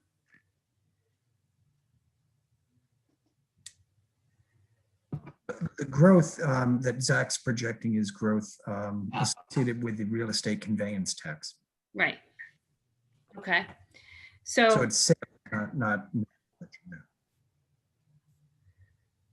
Councilman Bergner, without Zach pulling the number up, I think some of the money is still encumbered in the Horsley Witten work. That was a $100,000 study, and we're about 56,000 into that. So there's still $47,000 worth of consulting work to round out the missing middle stuff. okay.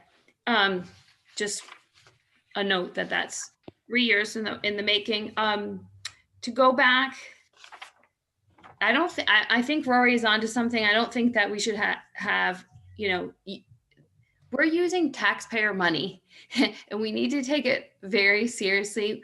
I think there's a few missing elements here. I think I can see a lot of concerned people taking advantage of the grant, then building something, and then you hear, you know, in the community, so-and-so got X amount to build an in-law apartment. I just feel like we need to be a lot more clear about the process, including the rubric and the scoring. I'm confused why with open space, we have a very clear process and this doesn't seem like it's fully flushed out. And because a lot of it sounds like it's going to be given as a grant, I think we should be very consistent in how we're giving out that money. I know that, you know, for social service agencies, they come before the council. You know, this is a new initiative, and I think that maybe the council might want to see some of the requests for the grants for the first year so that we can see how the program is going. I think I feel like there's some elements of this are the intent is good, and I always assume good intent, but I also feel like the back end processes are not clear to me, and so I do feel uncomfortable about some elements of this. And I guess wanted to know. I'm surprised that Horsley Witten we still haven't exhausted that contract. I thought they were done, and they actually came back for more money to finish up the comprehensive plan. So I'm so confused on that contract isn't even exhausted yet. Thank you. Rob, your hands up. Yeah, so just a couple of points around the design of the rubric, the mechanism for evaluating and reviewing, and then making a recommendation to the council. Remember, anything over $7,500 does come before the council under this rule, and under the current rule, anything where 75 comes to the council without any rubric having been applied to it. So by building in a process here, you're doing essentially the same thing that is done for the open space grants. The open space grant evaluation criteria are not, the rubric is not in the ordinance. That's an administrative review process. A report is generated and given to the council, and the council then evaluates whether or not, determines whether or not to make the grant for the purpose of open space based on the recommendation and based on the report that staff puts together. That process would be the same here. The criteria that would be put into place, or as Mike described, the criteria that would have to be put into place administratively, and the reports would be generated to the council before funding requests were approved by the council. So I guess my thought would be, if the rubric or the administrative process that the planning department, that the Affordable Housing Collaborative puts in place under this ordinance isn't meeting with the council's approval in the future, that's when it should be addressed. Those criteria may work perfectly. The reports may say exactly what the council needs, may have all of the information that's necessary, as the open space reports apparently do, since I've not heard criticisms of those reports or that evaluation methodology. But if that's not the case here, then the council always has recourse and can always say, no, we want you to have more detailed criteria in your evaluation and your report to the council. So I don't know that you want to put the evaluation criteria in the ordinance. You certainly don't want to put the form, the evaluation form, in the ordinance. That's a very cumbersome mechanism. It is an administrative procedure. The ordinance implies it. It's got to happen. And if the council is not seeing the sort of reports or the sort of recommendations necessary to make good decisions, the council can, of course, advise the staff that we need to go back and produce better reports, produce reports that have answers to the specific questions and evaluations that are good comparisons between multiple applicants. So I just think that that's something that can be dealt with administratively and should be. Disrespectfully though, I do think that when you develop a policy, you also provide supporting documents and examples. So I don't really see, I've been on a policy subcommittee for a long time in my department. So I understand that those review documents might change, but you're not presenting anything here that, that assures the community and our tax dollars are going to be spent transparently, fairly, objectively. And I've also learned through my time on the council that if it's not written down or I made a motion, it might not necessarily get carried forward. So there's no reference to that here. So it makes me a little uncomfortable to approve something where there's some of the things that concern me aren't really outlined, even alluded to. So, so that's where that, and then I also, what sticks out in my mind is F3, donations of land or real property. We're sort of discarding deeded restricted things. So it just strikes me as like, in this situation, why would anyone donate? Because you could say it was for affordable housing and then it suits the town's purpose to do something else. So I'm always going to be paying attention to that, because I don't know why anyone would donate land to our community because we're now deciding to disregard deeded restricted things. So also, if I could get a copy of the open space policy and all of that emailed to maybe to all of the council, because I don't have access to that, so I could see what that is, because I do think they do have the scoring there and it's all outlined. I think this is a great and important thing, a change for our community. I just want it done right, because what will happen is the community will say, my dollars, my tax dollars went for what? Some guy's in-law apartment for his college-age daughter, whatever it is. Imagine the worst, because that's what you have to plan for. Thank you, Councilman Berner. Councilman Kelsey. Just a couple of points. I don't have any desire to do the work of the planning department or the Affordable Housing Commission. I think they can develop the rubric, and it should be an ongoing process. They'll see what works, what doesn't work, tweak it as they go along. What I would like to talk about, maybe suggest, is a sunset on this. So we can go back. We have a mechanism as a council to revisit any unintended consequences. So if we look at a year or two in this program and then say, okay, bring it back in 2 years to the council for renewal. Yeah, I am always fearful of unintended consequences, and we know we need to do something, right? And I really feel very strongly about that we need to do something here to fund this. But I would like there to be a sunset on it, and a mechanism to come back and say it works, leave it alone, or we need to change this, this, and this. Right. Thank you, Councilman Kelso. Rob, your hand was up previously. Was that just from before? Yeah, it's still. Is it up now, It's or- down now. Okay. No, I'm good. Hi, Jamie, I just had one question.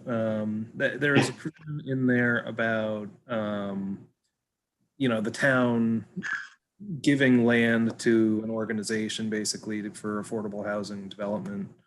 I guess the way it was worded made me think that, potentially all of the housing that would be developed on that land would have to be affordable housing LMI, whereas I think one of the discussions that I've heard around the table as we've been discussing affordable housing development is that we sort of want it mixed in throughout developments. And so I'm just worried that we're putting language in there that would prevent that type of development in that special circumstance. I think, Collins, the intent there was, I think you're thinking of a much bigger picture where someone would donate 10 acres and try and build 50 units on the 10 acres. I think the mindset internally was this would be an infill development where someone may be giving that half-acre lot, that quarter-acre lot. But you do make a good point. The second point is to Deb Kelso, if I can, Mr. Collins, is in regards to a sunset. Is it a sunset of time or is it a sunset on dollars? Because if you sunset it 4 years, you could expend a substantial amount of dollars to find out you're dissatisfied with the program. So I think it may be merit to a discussion on dollars as well as time, if that's your concern. It is both, Jamie, thank you.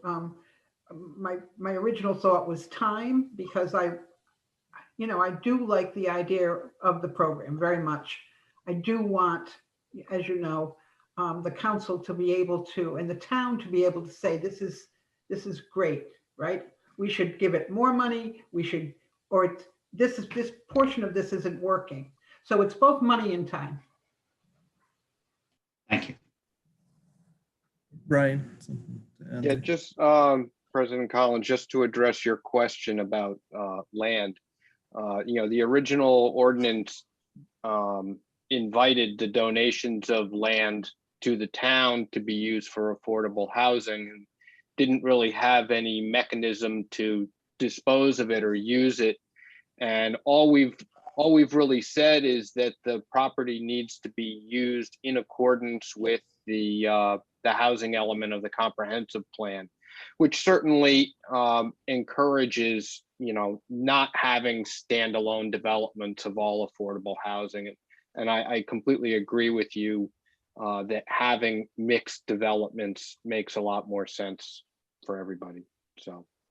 All right. Yeah, I was just being cautious there. I wanted to have other people's interpretation. Councilwoman Bergner.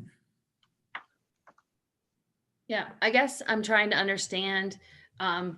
We're using real estate conveyance taxes to fund this, and it's the same way that we fund open space, but now you're having a completely different process, and you're not subject to the same process for the same fund. So I'm just curious why we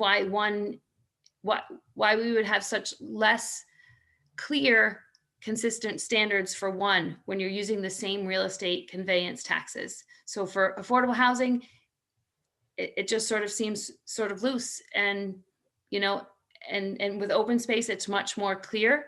And why wouldn't we want to have some clear established process for this new fund?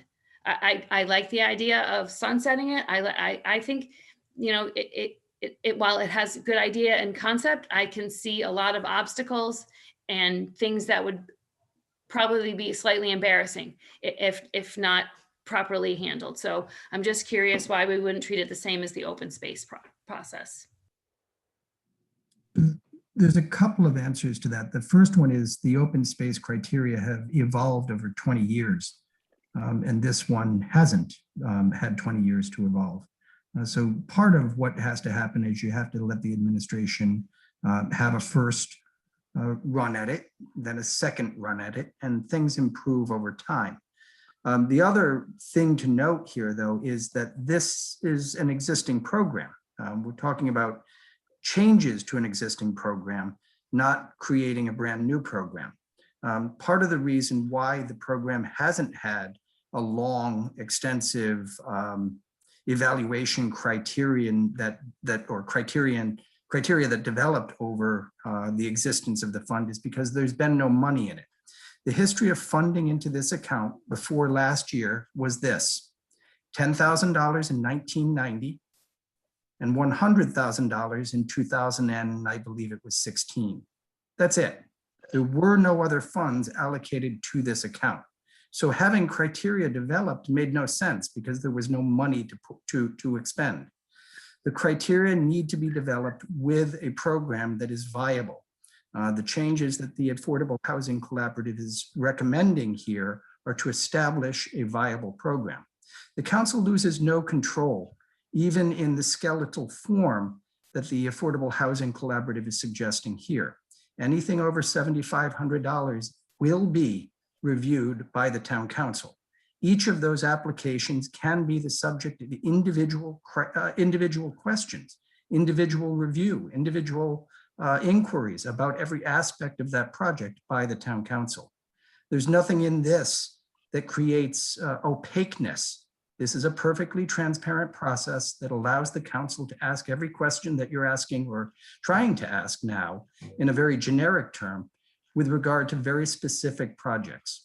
So I think that what you're looking for is a perfect program design, but we can't build a perfect program design in theory. What we need is practice. We need to start working toward actual projects. And as that work proceeds, then the administration will be able to develop criteria that seem to achieve the objectives that the council identifies through multiple iterations, multiple projects. Brian, do you have something to add to that? Yeah, I would just like to add that, you know, I have absolutely no problem with going back and looking at the open space program and stealing whatever I can from that program that works, that can be adapted to a affordable housing scenario. And I think Josh and the rest of the members of the Affordable Housing Collaborative would agree. I think one thing we were struggling with these amendments was, you know, working off of a clean sheet of paper, and certainly having the work that's already gone into the open space program would be of great assistance. So I thank you personally for pointing us in that direction, and we will definitely look at their materials in terms of fabricating our application forms and rubrics. Thank you, Brian. I really, I know you and Josh and the whole Affordable Housing Collaborative have worked really hard on this. I think, you know, having the benefit of the open space policy evolving for 20 years is just going to jumpstart your learning curve. It's just hard for me to say, like, one is so developed, why wouldn't we look at the other one, not as a carbon copy, but as a model for what's worked and lessons learned. And I just think that, you know, it's unfortunate that, you know, the $100,000 went to a study, and so we didn't actually do anything, like no one asked for it, so we spent it in that way. But I'd like to see some of the creativity and the projects come forward, because I think it's important. But I don't know, just to me, you know, grants and things like that just kind of make me a little leery. So. you. Just for reference, the $100,000 was put in there specifically to fund the affordable housing study, which is, so, it's one was for the other. And then, then we made the determination that we did want to have, some funds being generated for this trust fund, and we, identified the real estate transfer tax because it seems an appropriate funding source for affordable housing. And so that, that is sort of, I appreciate all the work the Affordable Housing Collaborative has done, Horsley Witten. This is definitely, I think, an innovative change that looks like it'll be beneficial. If we think the $7,500 figure is too high to go without our review, we could bring that down here as part of this public hearing to, I don't know, 5,000. Certainly we can add that sunset clause as well. Mike, you can prepare language to that effect pretty easily, I imagine. Yeah, if someone wants to make a motion, I'll help them out with it. Well, this is still a public hearing, Abel, so. Yes, of course. Yeah, okay. Other questions, Councilwoman Bergner or Councilman McAdie? Now, as I understand, the cottage zoning regulation is not in effect yet, but when that does, if it does, would requests for grants through this fund allow people to expend those monies toward that, Brian Wagner? There's no reason why they wouldn't. Okay. Thank you. Follow-up question, Josh Daly or Jamie Rabbit, where's the planning board and the Affordable Housing Collaborative on the zoning cottage regulation? What do you mean? What's sort of the sentiment among the group? When do we expect to not have a okay. and put that into effect? From again, to answer Vice President's question, the cottage regulations were finalized and a draft was distributed to the council. My recollection, if it has not, we will make sure we do that. We just have a workshop tomorrow on another segment of the missing middle, which is mansion house up to 6 plexes, typical townhouse. From that, we'll look for direction from the Planning Commission and formulate regulations from that. So the first phase of Horsley Witten study was a study. The second phase of Horsley Witten is what we're into, is the actual development and manufacture of the regulations for potential adoption by the council. So we were just concerned about, do we bring it to you piecemeal or do we bring it to you all at once? And I think based on some of the discussion, you would like to perhaps move it along in segments, if the segments are available. Got it. Thank you.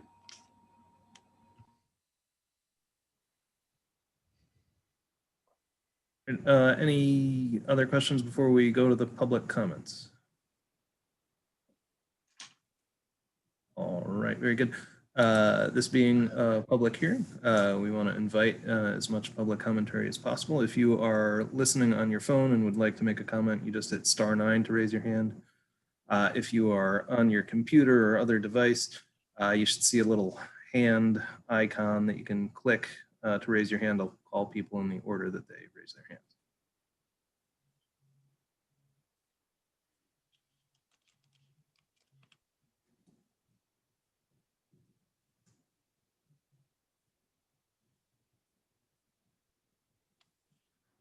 All right, I don't see people jumping up to speak, which I think means they love this idea, Josh, so congratulations. Do I hear a motion to amend this proposal in any way? I know at least we have, I think it seemed somewhat of a consensus around the sunset provision. Councilwoman Kelso. So I would like to amend it to include a sunset clause, a provision. I'm thinking 2 years. And the dollar amount is difficult because if we put some federal funds in it, we're going to have considerable more, more funds to disperse. I don't know. What are the thoughts here on the dollar amount? You could do it like 2 years or, $200,000 in expenditures, whichever comes first. And I think, if we put a couple $100,000 worth of federal funds into the account, that means, we might be coming back before 2 years is out. That should be, if we've done enough of those projects, we should have enough information to go on and. Yeah, unless it's 2 projects at 100,000, right? Which is why I like the time, because that way we'll see the interest.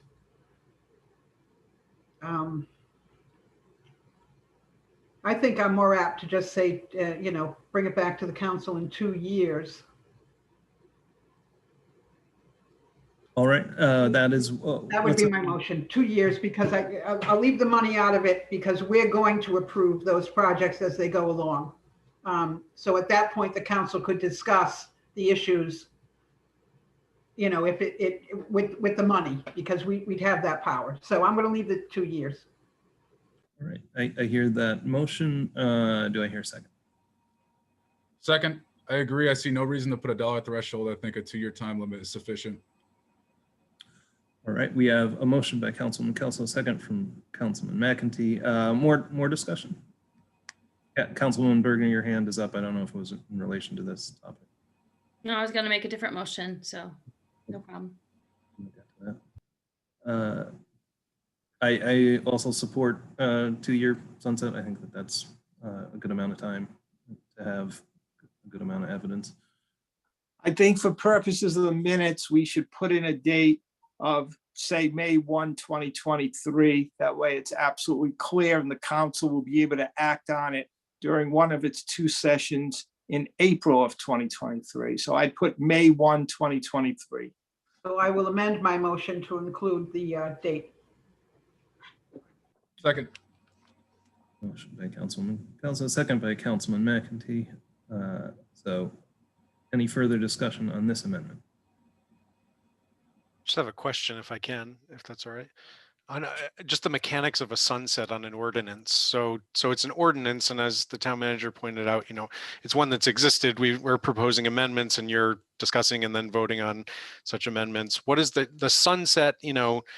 Means that at that point, if it's not adopted again, that the ordinance goes away entirely, or is that what that means, or what is the and there would have to be a review before that time? Yeah, that is absolutely correct. I've had a lot of experience with sunsetting ordinances, especially when they introduce new concepts or designs. And what happens is that in many cases, if the council has not yet put together something to replace it with, they simply extend it again while they're doing that. Okay. Or if the council is on top of their game in the spring of 2023, this will be dealt with and it'll be prepared for either reenactment or reenactment with amendments. Okay, thank you. And just to be clear, Mike, that 2-year time frame doesn't prevent the Affordable Housing Collaborative from acting sooner based on experience to make suggested amendments before we get there. Absolutely correct. This is just an outside time limit. Of course, if you have amendments during that period, bring them forward. Points, thank you. Any further discussion on the sunset? Councilman Bergner, is your hand up for the next motion? All right, seeing no more, is there anyone opposed? Right, that motion carries unanimously. Councilwoman Bergner. I'd like to have the rubric and the scoring system reviewed before we actually approve this policy in general. I think we talked about having the time to have the planning staff and the affordable housing look at the open space policy. I'd like that to happen, but I'd also like if we're making amendments, that I'd like to reduce the amount of the awards that the Affordable Housing Collaborative can recommend to $5,000 or less, to be more in line with what the town procurement is. So I make that motion. I'll second that for discussion. Josh, I'll ask you a few questions on that. Was it the board's intention to specify that amount because any amount at that or below would sort of expedite the process? Is that the thinking in that amount? So it's a frustrating answer, but it's similar to what Brian said earlier. That's before my time that this ordinance was adopted. The original ordinance and the language of 7,500 was in the original ordinance. So I don't know the thinking exactly around that. Yeah, I can't speak to that, unfortunately. Okay, so that number was sort of there already. And, yeah, and I'm not sure the rationale behind it. Okay. Now, Brian, were you here at that time to understand the initial intention behind that number? No, actually, Josh has probably been involved longer than I have. I started last March. So this discussion about amending the ordinance had already been ongoing for a month or two before I signed on. So I am also unaware of where that $7,500 came from. My comment in terms of reducing it is, I think you need to be conscious about reducing it to a level that's not going to stimulate sufficient interest in the grant program to spur people to create affordable housing with these kinds of projects. I'll be honest, I'm not sure where that break point is to give you a recommendation on it. Now, obviously, this is a new program. Do we foresee that, the majority of requests will be at or above 5,000? I don't want to see this get to a point where every request has to come to the council, where in effect, we are not allowing an expediting of the grant. I was sort of working that So out a this little is- bit as you were talking about it. And 200,000 divided by 7,500 is 26 applications. Divided by 5,000 is 40. So if you had everything over 5,000 and you had $200,000, if they were all 5,000 exactly, you'd have 40 applications. Rob, you had something to add on this? So just a little bit of history where we have seen these grants go in the past is things like appraisals, surveys, attorney's fees for title search. Title search, yeah. These things can end up being $7,500 in a simple transaction very, very quickly. $7,500, $7,000 worth of survey and title search. That's it, you're there. So I do think you're concerned, Rory, that you could end up with a bunch of sort of small approvals is correct. I think you could end up with the council deciding whether or not to pay for a survey of land long before the project is even really well defined. Councilwoman Berger. But I guess I look at it a little bit differently. If the projects come before the council, we can increase the exposure for the projects. We can raise awareness that the fund is there because they're coming before a very public meeting where many people might be paying attention. So it's going to provide additional advertising and marketing that you wouldn't get if the grants just sort of go through the Affordable Housing Collaborative. So the plus side would be we would be building awareness. So The only note I would make about that is in some of these instances, you're talking about real estate transactions where publicity isn't what the applicants are looking for early in the process. They may have a purchase and sales agreement, but they may not be very far down the line, and having others know that the appraisal is being done or that the survey has been done isn't necessarily beneficial to a buyer early in the process. So I'm not averse to 5 or 75. I just think the council needs to recognize that These are not, at $7,500 or at $5,000, you're not talking about approving or rejecting big projects. You're talking about approving or rejecting administrative costs associated with very preliminary aspects of potential projects quite often. Right. As I understand it, this motion is specifically on lowering the review from 7,500 to 5,000. So any further points on this motion? Councilman Berger. I think if we had an established rubric that we knew that the affordable housing was using, I would probably feel more comfortable with 7,500. But there's just not a lot of backup there. So for me, I'd rather, one or the other has to be in place for me to feel comfortable. Thank you. Further discussion?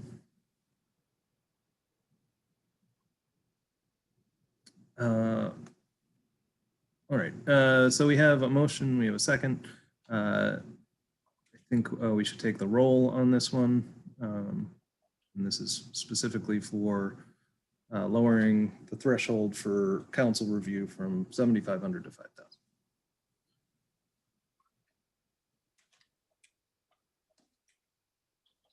Councilwoman Bergner, Aye.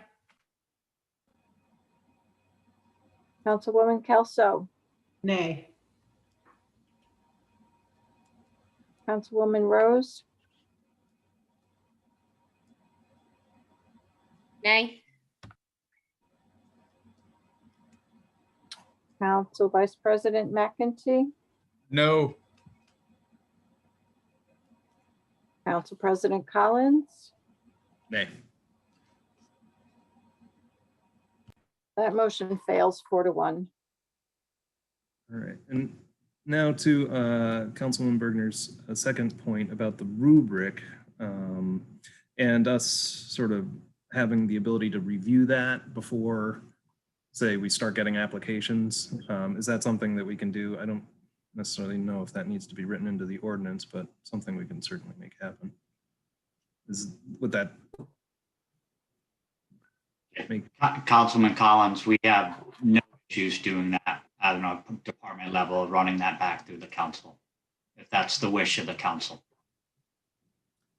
I think everybody would be, I mean, sort of excited to see that rubric. I know that it would be, this is the end of quite a long process in making this ordinance proposal. So I'm, I would like to see that rubric when it's available. And I imagine the rest of us are sort of in the same place there. We can make that happen. Any further amendments proposed for this ordinance change, this amendment to the Affordable Housing Fund? All right, do I hear a motion to close the public hearing? Deborah Kelso, motion to close the public hearing. Jess Rose, second. We have a motion from Councilwoman Kelso, second from Councilwoman Rose. Any discussion? Anyone opposed? Councilwoman Bergner? So I guess we're just voting on this without seeing any other additional documentation or any follow-up, correct? We're just going to move it right along? Well, I suppose we'll see once we get out of the public hearing, but I think that is a likely case. Yes. Okay. Any further discussion on the motion to close the public? All right, is there anyone opposed? All right, that motion carries unanimously. Do I hear a motion on 7A? Deborah Kelso, motion to approve item 7A as amended. Second. That would be as amended. Yes, I heard Councilwoman Kelso say that. So we have a motion by Councilwoman Kelso, second by Councilman McEntee. Discussion. Councilwoman Berger, this is your hand up from before. Okay. All right, well, I think we should take the roll on this vote as well. I will say that I want to thank you, Josh, and all the members of the Affordable Housing Collaborative, Planning Department staff for putting together an ordinance to try and at least help us start to address our affordable housing needs here in town. It's been quite a journey so far, and I know there's a lot more work to be done, and I appreciate your leadership in making that happen. And I do look forward to seeing how this rolls out in practice. You know, we will have the sunset provision. I think that was a good change here tonight, just to build accountability into the process. And I'm sure, you know, as we go along, people will be holding themselves accountable. Very good. Let's take the roll. Councilwoman Bergner, I'm gonna first thank Josh for all his hard work. I will be voting to approve this, but I do want my concerns noted about the lack of approved accompanying documents and documentation to support a rubric and evaluation process. I think it's important work, but my concerns about all of these things not being fully vetted and just moving it forward, I just wanted to note that. Thank you. Councilwoman Kelso, Aye. Councilwoman Rose, Aye. Council Vice President McEntee, Aye. Councilman Vice Council President Collins. Aye. That vote is unanimous. Approved as amended with the sunset provision of May 1st, 2023. Thank you. 7B is a public hearing relative to proposed amendments to the town code, chapter 17, taxation, that would add a new article 7, property tax relief for the creation of new accessory dwelling units for low and moderate income individuals, as shown on exhibit 2 attached to the agenda. So everybody can stick around here.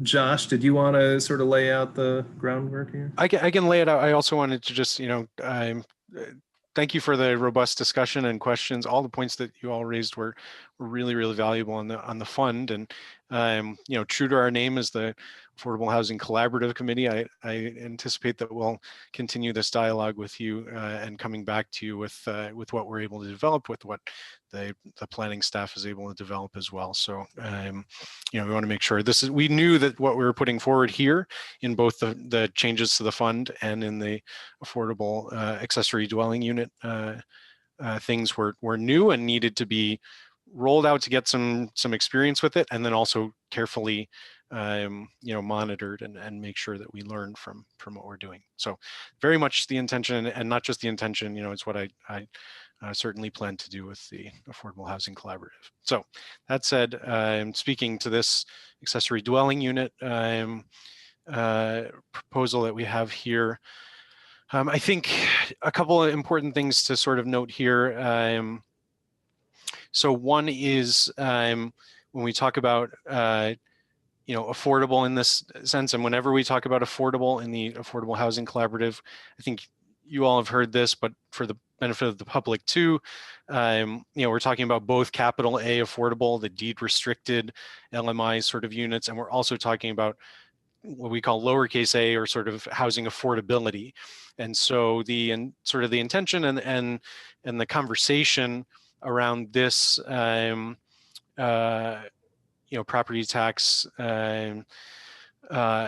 abatement that we're looking at is to stimulate both, to look at ways that we could potentially stimulate both. It also fits with the sort of conversation about the missing middle, and accessory dwelling units as a means of increasing that one type of missing middle housing in our community. It also, I think, if I can speak a little bit on behalf of the committee as well, the Affordable Housing Committee, there's often a feeling that we are at the whims of developers sometimes, not totally at the whims, but developers come and they say they want to do certain things, and based on we don't have proactive tools to sort of incentivize the types of affordable housing that we, I think, want to see in the community. So I think that's a little bit on the background of where some of this conversation, where this thinking came from.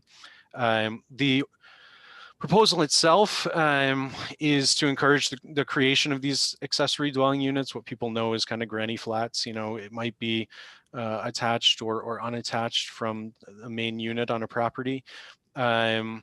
It's set as really to be something of a pilot program. It has a limit of, we had pretty robust discussion among the Affordable Housing Committee, as well as with some of the staff and you know, our tax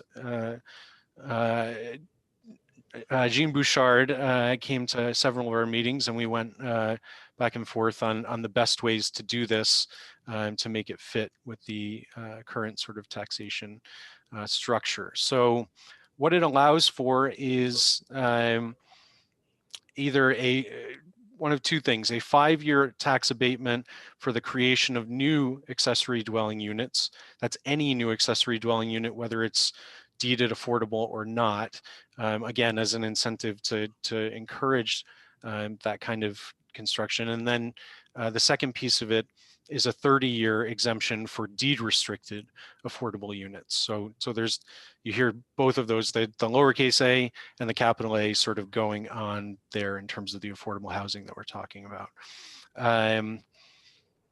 It's, you know, a few other things sort of laid out in terms of the applications.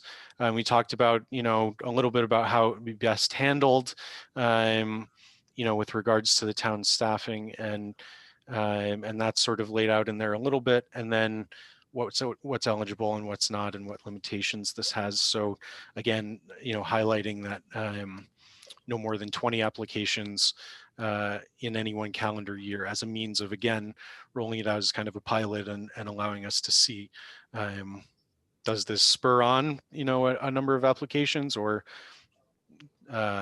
we hope, but it may not. Brian, do you want to add anything else from our discussions on this? Brian, you're muted. Yeah, I think you pretty much covered it, Josh. I just would like to point out one thing. You'll note that Section 1783 is identified as a 30-year tax exemption, and Section 1784 is identified as a 5-year tax abatement. That difference in language is intentional. Exemptions have to be authorized by state statute, and there is a statutorily authorized exemption for deed restricted affordable housing. The 5-year abatement, in order for a town to do that on its own without statutory support, it has to be through an abatement, and which is one of the intricacies that John Bouchard helped us work out with. So that, just to point out that that's an intentional differentiation in language.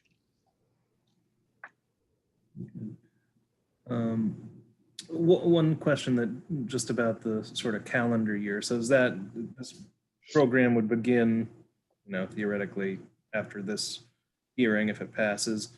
So the rest of 2021 up to 20 projects, and then 2022, 20 projects in that year.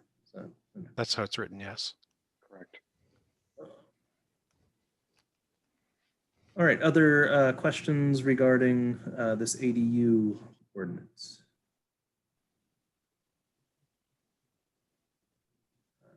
Councilman McAfee.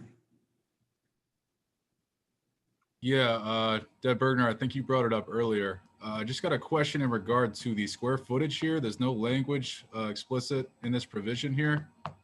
Does that mean there's discretion as to the size of the unit, which constitutes the ADU? No, we're not changing anything with respect to the existing accessory apartment language. It's all currently in the zoning ordinance, 750 square foot maximum, no more than 2-person occupancy, I think 1 bedroom. Gee, I created a very nice list of criteria for the Affordable Housing Collaborative, and I don't have it with me. But yeah, we are not changing any of those definitions. All of the existing criteria apply to those people applying under this ordinance. Now, I know at one point we had discussions, I think it was with the planning board and the Affordable Housing Collaborative, the difference between the 750 square foot and the 1,000 square foot. Is there a big difference there? I'm not too familiar with the actual size difference, but if we had 1,000 square foot, could we extend the regulation to include 2 bedrooms, or is that beyond the reach? Could we do that if we wanted to here? We're not Mike, you may proposing wanna to amend that ordinance. Right. This I is think not you the could amend zoning it, but, ordinance. right. This is not the zoning ordinance tonight. This is a tax provision. So they're 2 very separate things. This is simply a tax provision that deals with taxation of something that is allowed under the zoning ordinance. There are no changes to the zoning ordinance being proposed as part of this legislative offering. So the ability to build ADUs already existed. What this does is this creates a tax exemption or abatement applied to those ADUs? That's correct. Yes. That's correct. So even if we wanted to change the square footage, as you already said, we can't even do that tonight. We'd have to have a different public hearing for that. We're locked into that 750 square foot as of now. That's correct. correct. I have not noticed any changes to the zoning ordinance. That's correct. Got it. Thank you. Councilwoman Berger.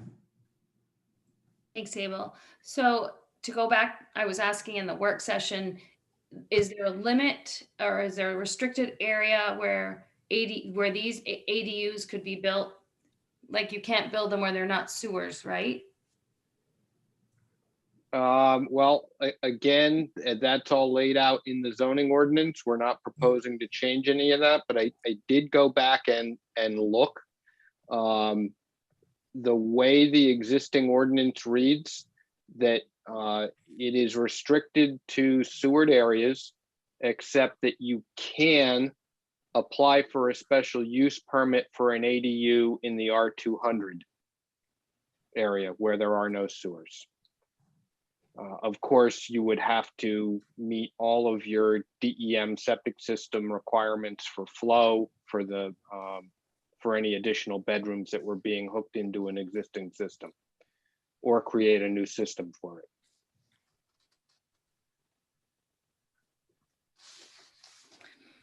My other question, I thought when we had this conversation months ago, we talked about this being a pilot. So is this also something that we are sunsetting? Well, we went in a little bit different direction in that after talking to John Bouchard about it, we decided to cap the number of applications available in the year. So it does not currently have a sunset in it. That's at the pleasure of the council.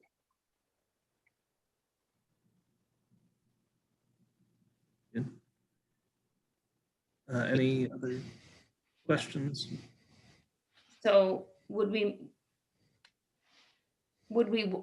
want to have a sunset? Would we want to try this for a certain amount of time before we just, not have any evaluation? If this is the only proposed program in Rhode Island, I would think it would be wise to sort of have a sunset on this. It could go famously well, but it might not. It's a good question. Any other discussion on this point? Wow, everybody's hands went up at once. Councilwoman Kelso. So because there's the cap here, the 20 permit cap, the council could look at that cap if there were not enough or too many, or and revise this ordinance that way. There's not a lot of moving parts here. It's you get a tax abatement or you get a exemption. That's it. There's no other moving parts. The 20 permit cap is the only arbitrary piece here. So I'm not looking to sunset this. I think if that 20 permit cap is too many or not enough, that's where we would revisit it.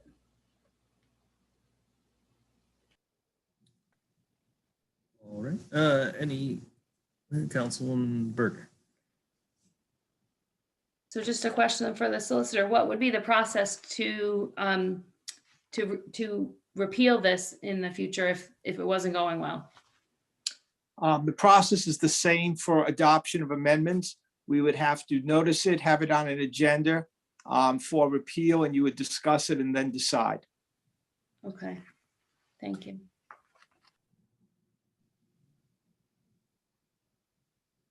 All right. Any other basic questions about this, or we can open it up to public comment?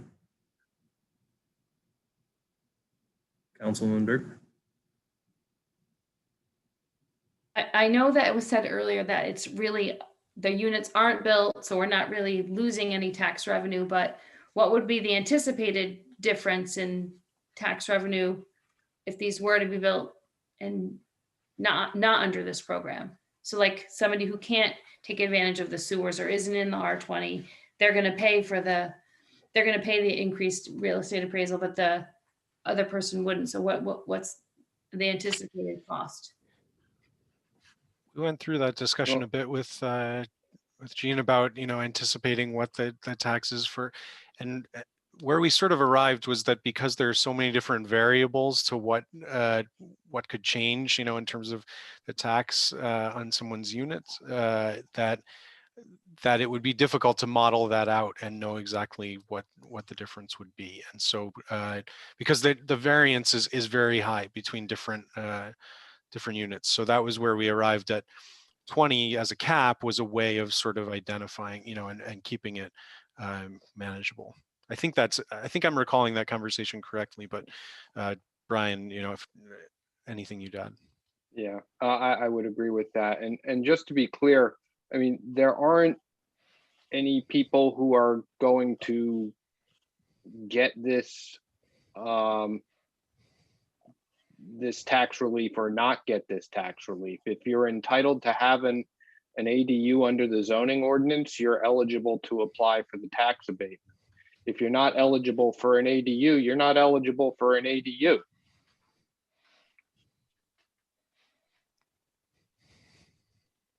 Councilwoman Berger, is your hand just up from?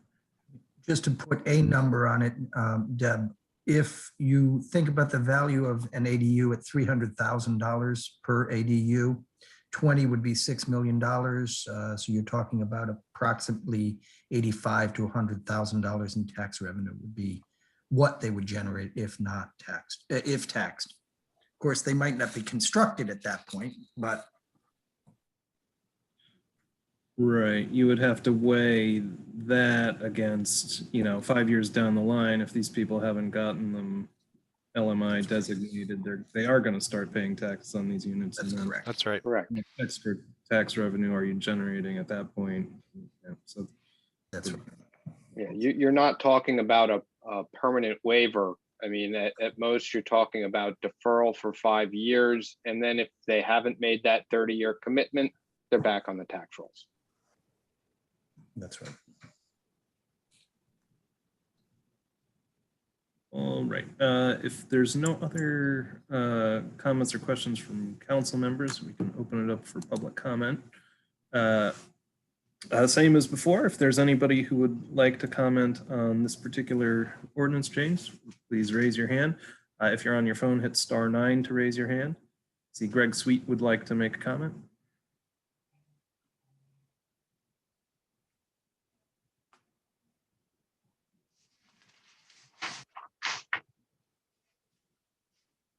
All right, Greg, there you go. Okay. If somebody participates in this program and they build a unit, 750 square feet or whatever it's going to end up being, what do they have to do to conform to the program? Is it reduced rent?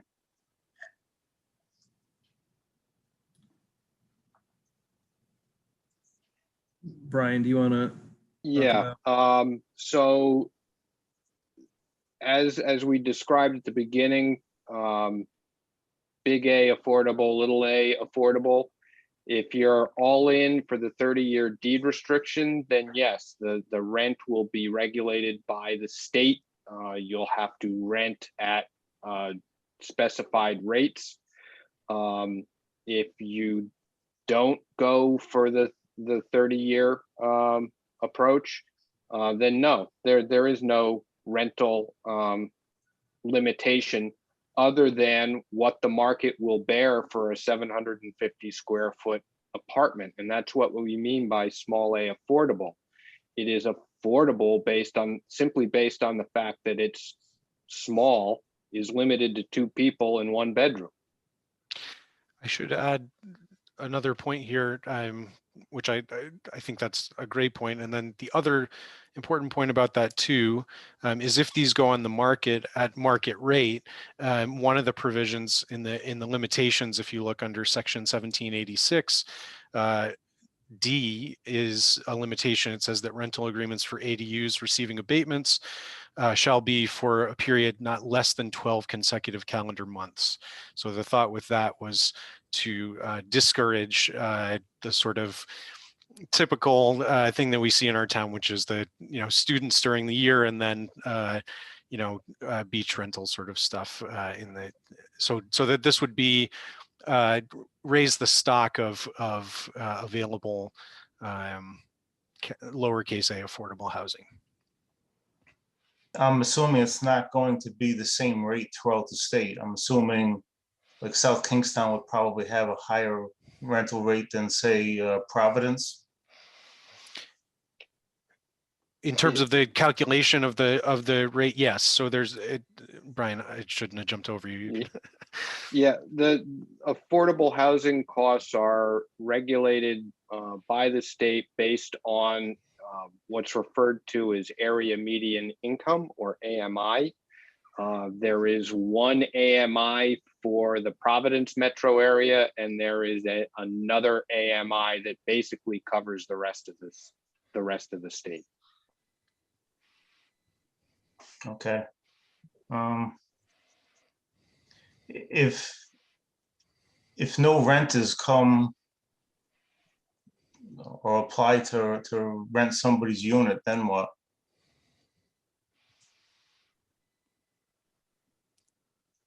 Are you asking? I guess are you asking about the market rate 5-year tax abatement for the units, or the 30-year, or both, or? Well, would anything happen if they didn't get rented? Yeah, if for some reason, and I can't tell you what a reason would be off the top of my head, but if there was a reason.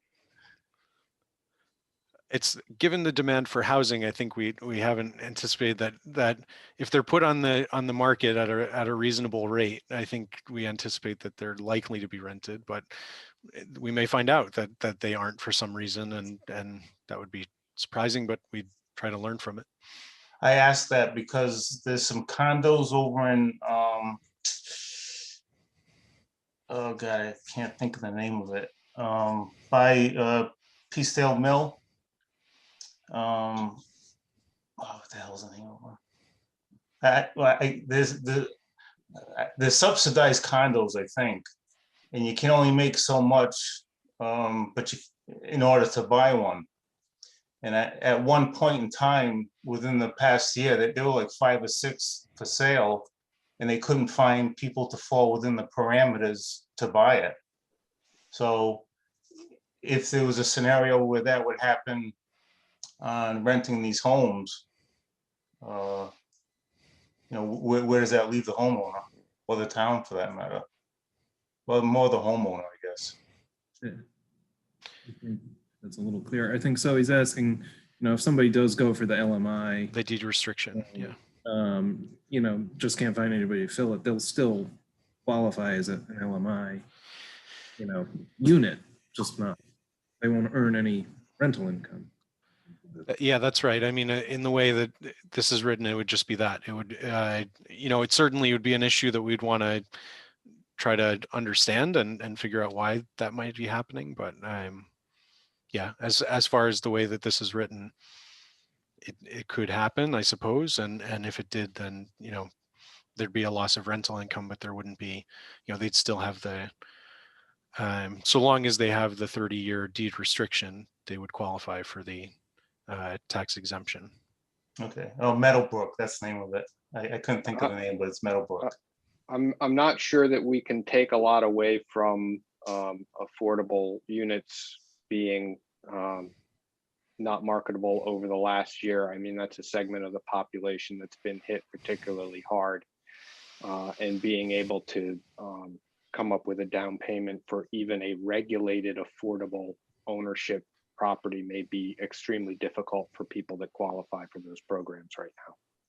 And these would be rental units that we're talking about, not necessarily condos. Although, I guess I should ask that question.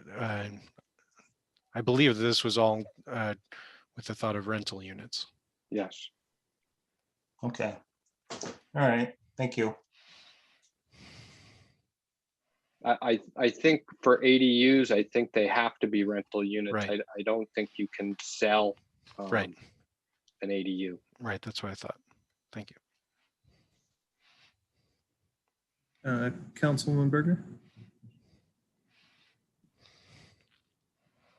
So Greg raises some interesting points about, who would be monitoring some of these things? What's the monitoring process? If you could explain it to the community and to the council again. So I don't know, Josh, I don't want to keep jumping. No, on it's you. fine. Well, for the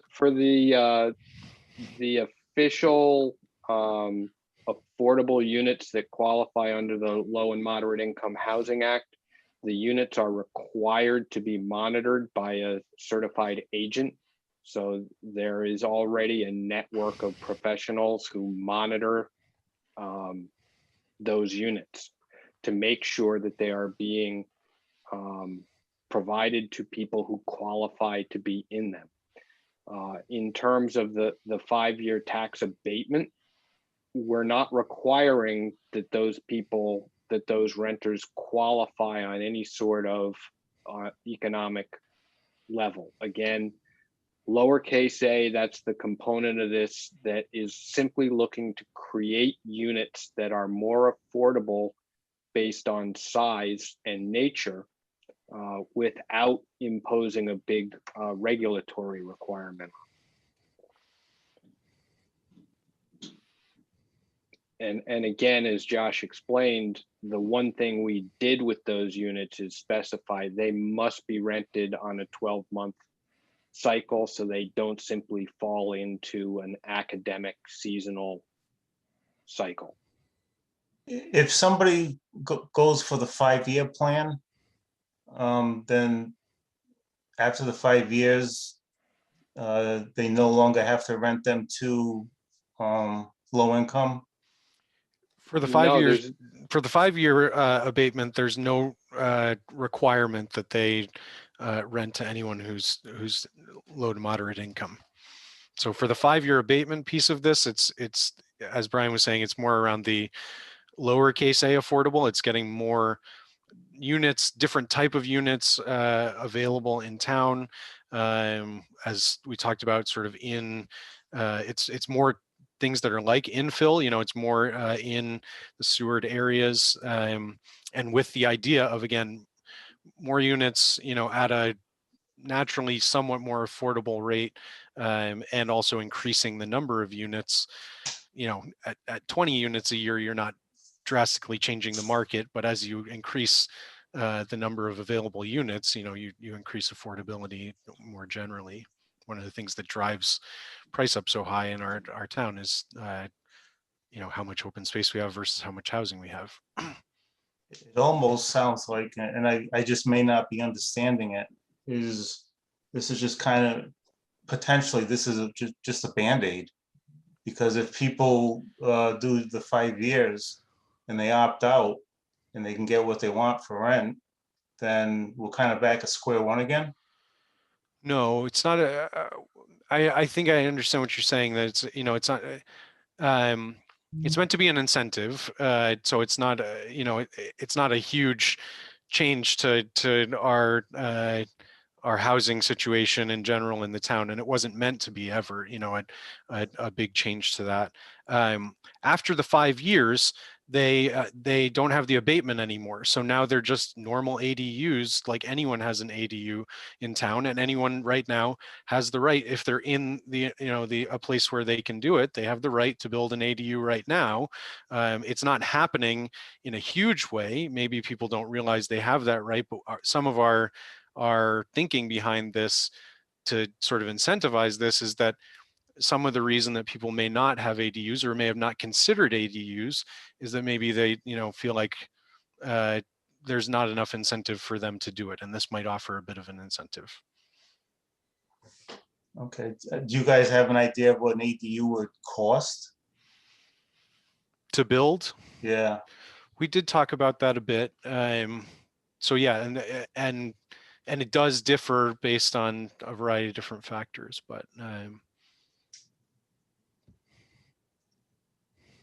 And I should specify at this point that because we specifically are targeting this at new construction,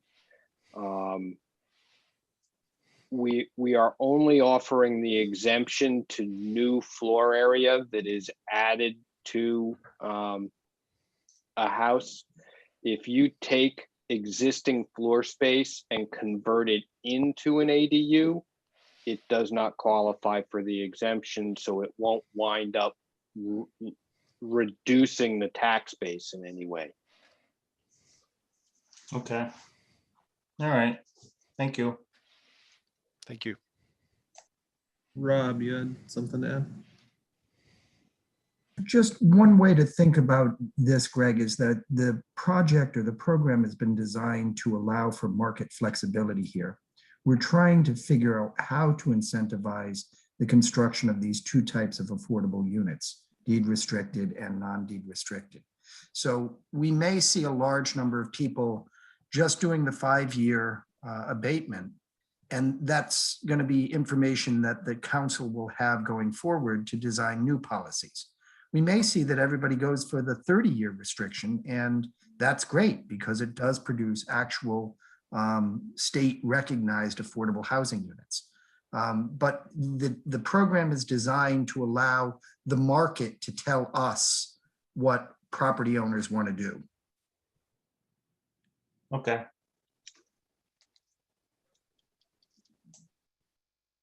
All right. Any other comments from the public?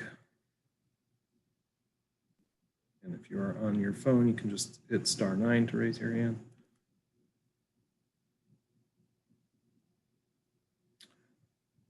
All right.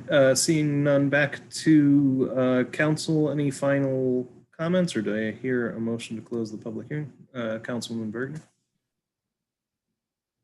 Yeah, could we just go back to the monitoring agencies for a minute? So are we can you give me an example of one? Because I'm like, they're not coming to mind. As like, is it like, I don't know. I'm not quite sure who is a monitoring agency. Maybe Josh, you can correct me if I'm wrong, but doesn't the Narragansett Housing Authority do some work as a monitoring agent? But there are other entities around the state that also do it. You have to be certified and approved by the state as a monitoring agent. That's correct. And that is one example of one. Yeah, it's not just anybody can say, oh, I'll do it for this ADU. I'll be the monitoring agent. That's not the way it works. So the homeowner pays that fee, because is there so that's not provided for in the policy change, right? No, but the tax exemption or the tax abatement might be sufficient to pay that monitoring fee. So, that could help move people in this direction. Well, and to your earlier point when we were discussing the Affordable Housing Fund, you know, you could look at that as double dipping, or you could look at it as, you know, we've incentivized the creation of what, if someone is interested in deed restricting for 30 years, which in our discussions, we're anticipating that won't be as attractive for most people. But we'll, as you know, Rob said, we may see, we'll let the market sort of tell us what's attractive and what's not. But those types of costs, you know, potentially for associated with building an affordable unit, you know, could be something that someone would apply for from the Affordable Housing Fund. So I guess I'm just into the details tonight is, so I have an accessible dwelling unit. I'm renting it. It's affordable. Do I get a tax bill and then the monitoring agency gives it to the town, says, nope, she's all set because she has an agreement keeping this unit, like how, like what are the details? Does the person get charged the taxed real estate amount and then gets an abatement because they produced the letter? Or, I mean, just the process of how it works is confusing. I think what we envisioned, because we tied this to building permits, is that you would apply for the exemption or abatement when you went to apply for your building permit for the ADU. Mm-hmm. The one instance where you would stray from that is if you applied for the 5-year abatement and 4 years down the line, you decided, hey, I really would like to put a 30-year deed restriction on this and go for the full exemption, that you would be able to apply for the 30-year exemption by bringing in a copy of your deed restriction showing that you had committed to that for 30 years. And I'm not sure, I don't know, Brian or Rob, if you're, you know, familiar with the process enough to say exactly how that exemption works, the mechanics of it. Can you say that, Rob? So the way the exemption works is the deed restriction is in place. When the deed restriction is filed, then an agency is identified. The enforcement agency is identified, and that's it. It's in their file, it's on their radar, and they send a bill to the property owner every year, I imagine, and they just go out and do their inspections on a regular basis. The agency that is going to do the enforcement over the life of that deed restriction, whether it's 20 years or in our case 30 years, because that's what the ordinance requires, that's the relationship that's established. Now, I'm sure that the agents change, you know, from time to time, but there's a relationship established when the deed restriction is put in place. And that is a continuing relationship. And, you know, when properties are sold from one owner to the next, the relationship continues. I'm sure that there are successor agencies that, you know, Narragansett may hand off files to others because of changes in the business model over 3 decades or something, but the relationship is established when the deed restriction is put in place. The monitoring agency goes with the project for the life of the deed restriction. And I think maybe what I was hearing in your question, Deb Bergner, was, you know, the actual mechanics of, you know, if it's exempt, do they get a tax bill that's then waived, or do they not get a tax bill at all? And my understanding is they don't get a tax bill at all under the exemption, but if they were found to have violated, that there's a process for, I don't know the process, but I know there is a process for that. I guess it sounds like it rests on the monitoring agency to notify the town of non-compliance, correct? That's correct with regard to the 30-year deed restricted exempt properties. With regard to the abatements, that's a clock that will have to be monitored locally. So the project is flagged when it is built. The CO comes out.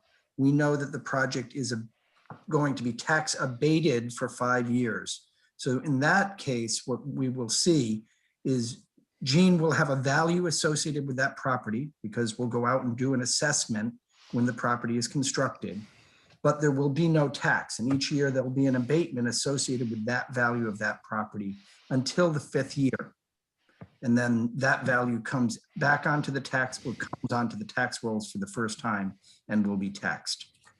Unless, as Brian points out, and one of the things we're hoping to see is that people choose, they get addicted to the no taxation on that ADU, and they choose to go for the 30-year deed restriction because it's beneficial for them to do so. In which case they apply for the deed restriction, they get the deed restriction, they're married to a monitoring agency, and we go down the path that we were describing before.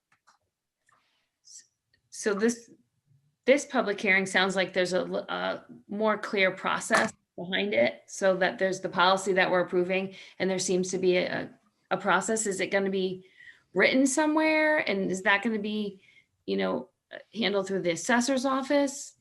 I mean, because I can't tell if it's going to land in planning's responsibility or the assessor's. Yeah, so the assessor does the tax assessment, and what we've described as tax abated properties is what the tax assessor does as a matter of course. We know the value of all property in South Kingstown, properties that are exempt and properties that are abated. That will be the case with these units as well. That's the standard, that's the long-standing program. There's nothing here that's new other than we've identified a class that will be exempt and a class that will also be abated, or will be abated instead of exempt. Councilman Collins. There's Jamie Rabbit, Planning Director. There's specific language in 1782A that, in accordance with the authority, the tax assessor is hereby directed to establish a program to exempt qualifying ADUs from taxation in accordance with the terms of the ordinance. So the policy and program aspects of this lie with the assessor. I'm sure Gene would be extremely diligent on, just like a nonprofit, if they're no longer a nonprofit, they don't have that exemption. If they're no longer an ADU qualifying under the terms of the ordinance, they would no longer be qualified to receive the exemption. So that's the process that the tax assessor will develop. Jamie, Councilman Kelsey, your hand was up there for a while, but maybe somebody answered your question.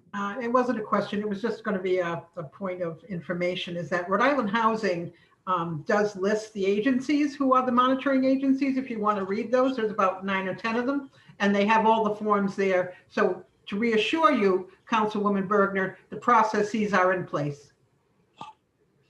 Thank you. I do see that we have somebody from the public who would make a comment. GC, when we bring you in, if you would just state your name for the record, that would be great.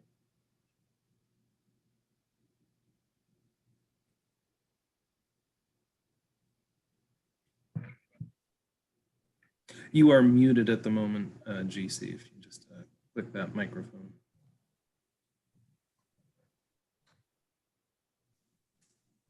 Unmute. Okay. All right. Can you hear me? We can hear you. Okay. All right. So this is Jerry Ann Chapman, and I just come up with 3 items that I just want to, and I'm going back and forth between. Let me just get to the documents. So I guess I'm just looking at the ordinance, and I have just a couple questions. Get to the exhibit.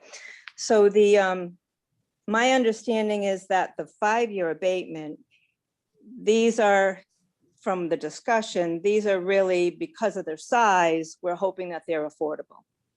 And so they're not necessarily new accessory dwelling units for low and moderate income individuals, which I'm just looking at the name of the article, property tax relief for the creation of new accessory dwelling units for low and moderate income individuals. But the 5-year abatement do not have to be focused for low and moderate individuals, as my understanding of it. Is that correct? Correct. Okay, so that actually, and okay, so then the other question that I had, and it's, you know, for me, 30 years is probably the rest of my life, but the 30-year exemption, it says 30-year exemption for deed restricted ADUs. But then in the language, it says it's exempted for as long as the ADU remains a deed restricted affordable dwelling unit under the law. So does the law limit it to 30 years? Being an ADU, how does the 30-year come from the language that's underneath? Brian, I think, has an answer for you. The law establishes a floor, so it has to be a minimum of 30 years in order to be deed restricted. But Okay. there's nothing in the law that doesn't prevent it from being deed restricted for a longer period of time. So it is actually the way that the ordinance is written, then it is exempted for life. It's exempted for as long as the deed restriction is in place. Okay, so it's not exact. I'm just looking at the name of the section is 30-year tax exemption. But the way that it's written says it's exempt, doesn't say it's exempted for 30 years. It says Right. for as long as it's an ADU. So it could be And- 40 years. I would agree that that's sort of a misnomer, and it, you know, if the council wished to remove the term 30-year from the beginning of that section title, that would be fine. Okay, you I know, just want, we're- okay. All right. So it's, you're saying 30 years, but it's really just, it's exempted for as long as it's an ADU. Does someone have the ability to remove it from from being an accessory dwelling unit under this law? Under the regulation? Like if somebody signed up for the exemption, it says as long as it remains a deed restricted affordable dwelling unit, is there a mechanism to remove that deed restriction if they wanted to? If there is, it's a very cumbersome legal process. Okay, so So for all intents and restrictions are purposes, enduring. then once they apply the deed restriction, it becomes, it will never go on the tax rolls again. For at Well, least 30 For at years. least the 30 For years. at least 30 years or however long the deed restriction. Well, there's nothing in this ordinance that says at least 30 years. That Oh, co- because But the the- law says it has to be 30 years. Correct. Okay, The okay. ordinance does refer to the Low Moderate Income Housing Act, which specifies a minimum Okay. of 30 years. So really, it's a minimum 30 year, if you wanted to have it match the language, which is really what bothers me the most. It would be a minimum 30-year tax exemption for deed restricted affordable units. So as long as it's deed restricted. And then the only other point that I had from the discussion, I think it's, you know, I think that you looked at it very specifically, you wanted it to be new ADUs. And so it wouldn't impact the current tax roll that we have. But in the language, it says if you construct a new ADU, so and this wouldn't be, you know, it probably wouldn't be a major impact on the tax roll. But if someone has space that is not right now living space, perhaps it's a garage or it's and it's not taxed as living space, it is taxed, it is on the tax rolls, and they wanted to convert that to living space, would that not be a new ADU? It would not be eligible for the tax exemption. or- Where in the language does it say it's not? Because it says if you shall construct a new ADU, which is new living space. It doesn't say new physical, you know, new construction. It says new ADU. No? Brian cited the language. Yeah, I think that if you were to take something like an outbuilding that is not living space and convert it to living space, it would qualify the way the language is currently written. Okay, so okay. Right, so whatever, I mean, certainly those kinds of square footage it's not, I mean, because when you look at the tax roll, you see the total square footage and you see this total square footage of living space. You know, that's, you see what, you know, when we look on the property tax roll. So it certainly wouldn't be as significant an impact if you took an existing living space, an existing bedroom, and converted it into an accessory dwelling unit.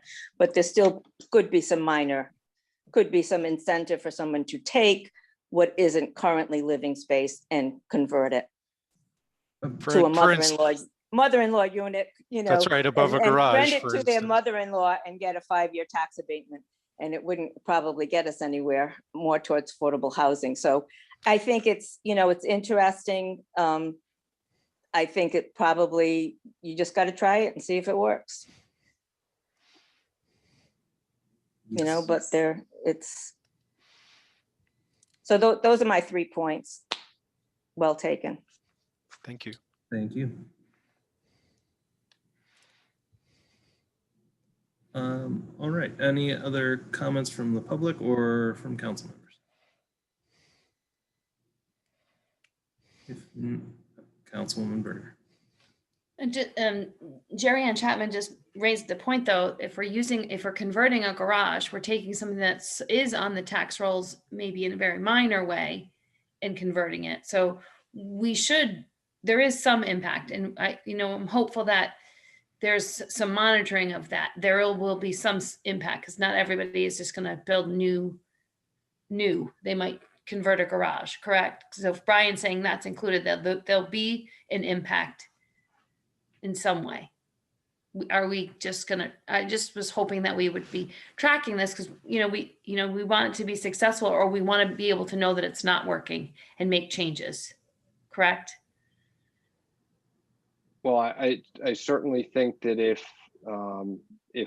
we wind up removing items from the tax base, that's something that the assessor will be able to track and report back on.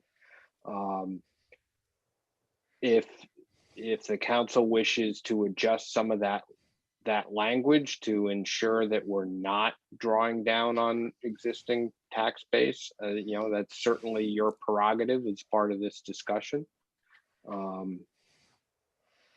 I think that the idea of converting a garage or an outbuilding into an ADU,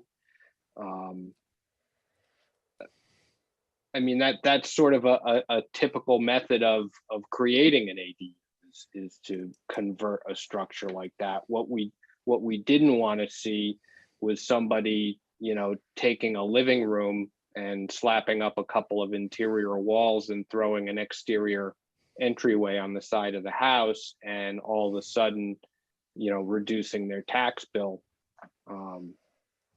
by X amount. So yeah, clarify this for me. So let's say somebody builds like an apartment on top of the garage. Would they still be taxed on the garage portion as a garage? Or would that suddenly become yeah, okay. So we're not taking anything off the tax roll necessarily. If we turned the garage into the unit itself, then you would be taking that offline, but they're also losing the garage, which is a loss of value to the home, Correct. And again, these little unknown things is why we included the 20 unit cap on it. I don't expect we're going to see a huge landslide of ADUs. You still have other limiting factors out there. That the ADU has to be able to satisfy all of the prerequisite dimensional requirements. You have to have a yard big enough to do it. You have to have a place to put it. So, that there are other limiting considerations out there. Not every property with a sewer hookup is automatically going to be able to build one of these in their yard.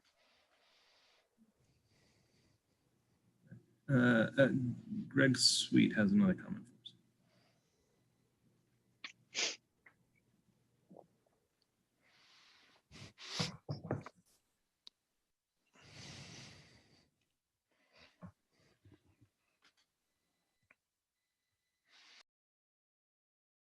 All right, Greg, you just gotta. I have a walkout basement, and there's nothing down there, no walls or anything. Would that be able to be used? That's a good question. Brian or Josh? If it's all, if it's taxed as like living space, I think it would not be eligible. I don't know how it's taxed, to be honest. I can tell you it's a basement with nothing down there. But it's a walkout basement. It could certainly be finished quite easily. But, you know, how does that fall into the potential program? My position would be is that if it is available as legal living space and it simply hasn't been finished, then it would not qualify. If it can't be used legally as living space, then you can't convert it to living Well, space. it's got the proper egresses, and you know, one section's got a slider, the other section's got a regular door. It's just, you know, every house, or most every house around here has a basement, and that's what we put in. I would think if I could build something above a garage, I would think I could build something below our living quarters in a basement. So I think to Brian's point, the way that I would read it as well, as the language is currently written in what we've proposed here, it says new living space. So again, the big question is whether that is currently assessed as living space. So there's the question, you know, of whether it can be living space, which is a separate question entirely. And if it can't be, then it just can't be living space at all. It can't be an ADU. But if it could be, and it's not, whether that be above a garage or if that's an unfinished basement that's designated as not living space, I guess the question would be whether that would be designated as living space or not for the assessment purposes. All right, so it'd be all in the definition then, basically. And as Brian was saying too, I mean, it's the prerogative of the council to make adjustments to that if they wanted to, but. Okay. And there's a difference between whether it's an ADU, you can create an accessory dwelling unit in your basement, that's fine. The question is whether that accessory dwelling unit is going to qualify for the tax abatement or the tax exemption. And that's a determination that has to be made by reference to whether or not you're creating new living space. And that was the thinking in our conversation about putting in the language around new living space, was the thought that it was actually the creation of new living space. So if it is, you know, whether these are good questions to ask around the edges of what that means, but yeah. Yeah, I'm just trying to avoid any potential problems down the road. I could see that being a new living space because we're not living in it, theoretically. I do go grab the damn dogs from down there, but aside from that, there's not living. Okay, thank you. People too. Councilwoman Kelso. I think the operative word here is accessory dwelling unit, right? I think the definition of that means an outbuilding, right? Accessory, not integrated, but accessory. And I think that's what people have to keep in mind when they look at this ordinance. It's an accessory dwelling, not an integrated. Thank you. And Councilwoman Bergner. So in theory, could someone build an accessory dwelling unit, never rent it, and just utilize the tax abatement or tax exemption? Sorry. So I mean, they might say, my son-in-law comes in twice a year at Christmas, and I'm gonna just expand my house so that his family can be here for 2 weeks, whatever. You could totally take advantage, expand your house and never rent it, or is it a requirement that it would be rented? For the abatement, the 5-year abatement, there is not that requirement. You can build the unit. It will be tax exempt, tax abated for the 5-year period. Again, part of what we're doing with the design here is making sure that there's units out there. We don't have enough of these small housing units, and just having more of them in the marketplace, having more of them in the community will change what's available, will change the market dynamics. Again, the experiment is designed, the market experiment is designed to have a cap because we can't tell, we can't predict exactly how this will play out. But yes, it's possible that someone could build a unit and use it for storage and still have the benefit for 5 years. Now remember, if they're going to build an expensive shed, which is what you've just described, it's not being taxed now. We're not losing money now. We're not losing money because they don't have it right now, and we're not taxing it now. So if they build that expensive shed, what we're saying is you get 5 years without taxing it, but we're coming after you for the taxes 5 years from now, unless you've put it into a productive, low income, moderate income housing use. Right, but for 5 years, the whole point of this is to increase the available rental stock affordable to people. But you could potentially, I guess you could say, I built a whatever accessory dwelling for my mother who's here 5 months out of the year and 7 months in Florida, and never rent it and pay no taxes on it for 5 years. For 5? Right? That's correct. I'm just, you know, You could, yes, that's correct. you think of how it could be broken. That is correct. before you think There's it's no, working, right? So that's, someone could do that, right? That could very well happen. And that wouldn't address I but guess the break there, it just wouldn't address it's not going to increase affordable housing for that grad student couple or, you know, whatever single professional, correct? But someone could do it. For those 5 years. So I think you're right. You're correct that they could create that unit and choose not to rent it. And some of the thinking behind it is that it would increase the overall stock, that whenever that changes, you know, someone moves or whatever else, or their situation changes, you know, if it allows, the other thing that we discussed was it may allow for it may allow for empty nesters to move into the accessory unit and rent out, or have their, you know, children move into the house. It may allow for a variety of different things that we're going to see that could overall increase the housing stock. And you're right. I mean, that could be, I don't know that I see that necessarily as an abuse, but if you do, I mean, that's if you, I think it's up to the council to decide what you're comfortable with. But yeah, I think the thought behind that and our discussion behind that was it's increasing available units. They may not be market units immediately, but our thought is that, and if we found out that 20 people did that and it didn't increase any market units, you know, and that's all you got, then that would be, you know, I just didn't know if you could require like a lease to be recorded or some sort of, you know, documentation, so that, because we want it to be successful. So like, how can you make it so it's not that, not having the mother-in-law 5 months out of the year, the snowbird, you know, and that we are renting it? Can we record a lease? so an assumption I think in the design that has been put here is that we don't know. And the more sort of prescriptive, anticipatory correctness, the more regulation we put around this, the less freedom we have to learn from people who are doing this.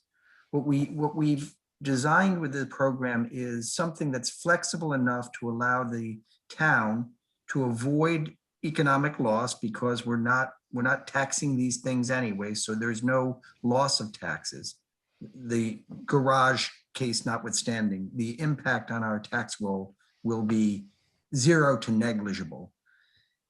But even if it's not for some reason, we can only have 20 of them anyway in the first year. So we've sort of put guardrails up around this thing in a lot of ways.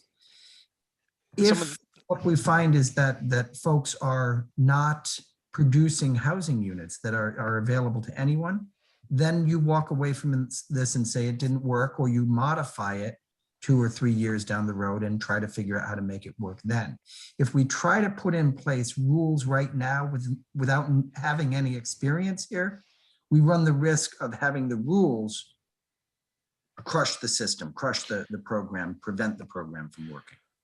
We did, if I recall correctly, Brian, maybe you recall this, or maybe it was even before your time, but we did have conversations about that sort of thing, Deb, where would we put some sort of restriction that said you had to show that you were renting it in order to get the abatement?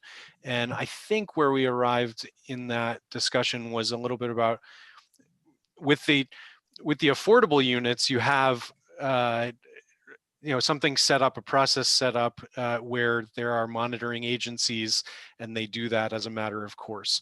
You wouldn't have that with the town. You'd put an additional burden on the town to monitor, that these units would be rented. Now, again, it's something that you could add. I think to Rob's point, our thought was to get this out there and see, sort of what happens. And if it's a runaway and you find that that's getting, taking advantage of in ways you don't want to, you could either come back and adjust it, or you could come back and do away with it entirely. Thank you, Josh. Councilwoman Rose. So just correct me if I'm wrong, the way that I'm understanding part of the benefit here is that even if we have 20 ADUs and none of them are collecting rent, right? Say that 20 parents build houses and their kids, ADUs, and their kids occupy them. Would the benefit be that then pressure is off of the market, and because the market is based on supply and demand, that naturally rental prices, because it won't be as competitive, the prices of rentals will go down, which will allow more folks to take advantage of to be able to afford those rentals? Is that what the Yes, that was very much the thinking, for sure. That was the sort of, again, lowercase a, affordable kind of thinking of putting more units out there. Now, 20 units at a time may not radically change the market, but over a period of time, you may see that we start to develop in a way that we felt was more natural, that fits more with what can work with the town, that promotes kind of infill.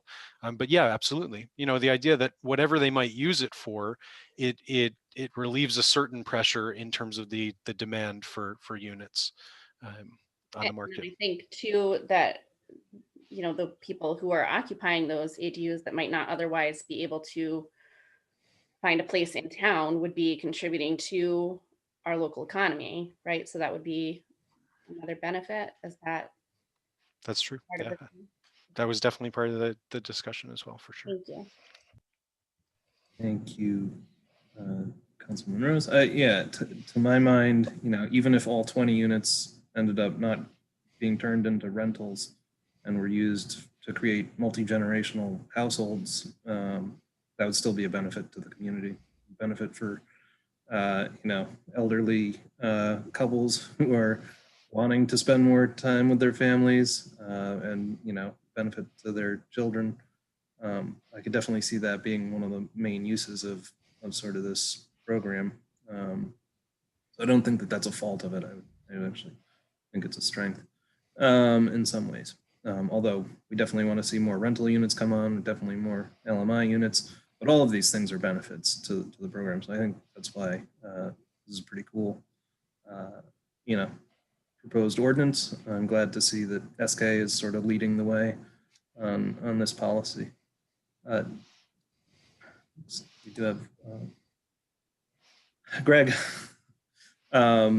We've heard from you a couple times, so I'm just going to ask at this point if there's anybody else from the public who would want to comment in this public hearing.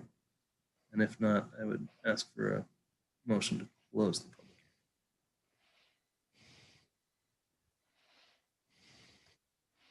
hearing. Deborah Kelso, I'll make a motion to close the public hearing. Second. All right, we have a motion from Councilman Kelso, a second from Councilman McEntee. A discussion? Is there anyone opposed? All right, that motion carries unanimously. Do I hear a motion on 7B? Deborah Kelso, motion to approve item 7B. Second. By Councilwoman Kelso, second by Councilman McEntee. Any discussion? Seeing none, I will just say, thank you again, the Affordable Housing Collaborative, all the folks who helped develop this. Rob, I know that this may have been partially your brainchild to begin with, so thank you for helping lead the way on this. Is there anyone opposed to this motion? All right, that motion carries unanimously. Well, that brings us to item 8, communications. 8C is a resolution adopted April 28th, 2021 by the Burrillville Town Council concerning legislation regarding the legalization of marijuana for adult recreational use. That has been received. What would we like to do with that? Rory McEntee, I'll make a motion we place 8C on file. Deborah Kelso, second. We have a motion by Councilman McEntee, second Councilwoman Kelso. Any discussion? Is there anyone opposed? That motion carries unanimously. 8E is an email dated April 29th, 2021 from Alejandra Martinez concerning recognition of June as LGBTQ Pride Month. That has been received. What would we like to do with that one? Deb Bergner, go ahead. Sorry, Rory. I had written and asked for a resolution to be drafted. I didn't hear back from staff if that was done last week, that we could recognize Pride Month in June. We can do that. We've done it in the past, so I anticipate we can, if there's specific language that you would like added to what's been done in the past, we can do that.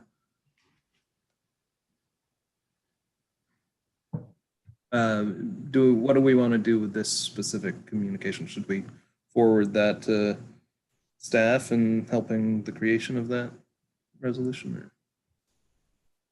I move that we direct town staff to draft a resolution recognizing June as Pride Month and it be available at our next town council meeting for approval. Second.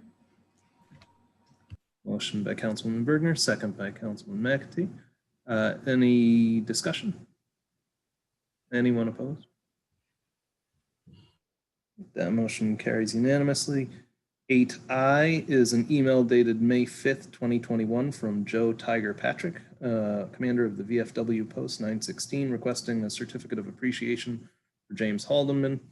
That has been received. I know that the clerk has drafted this resolution. I'm not sure if that was distributed to the whole council yet, but thank you for doing that, Susan. Do I hear a motion?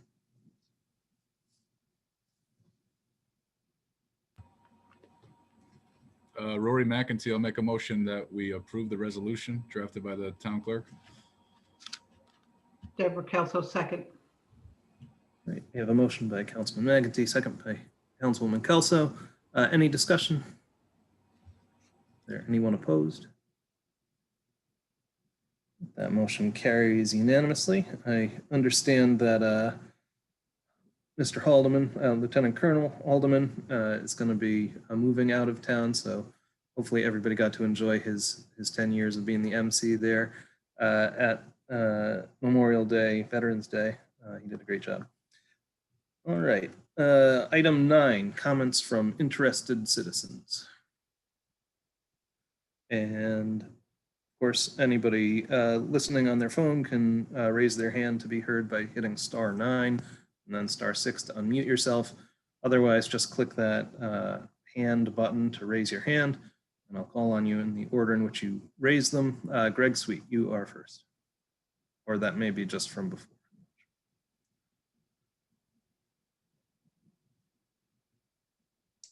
All right, Greg.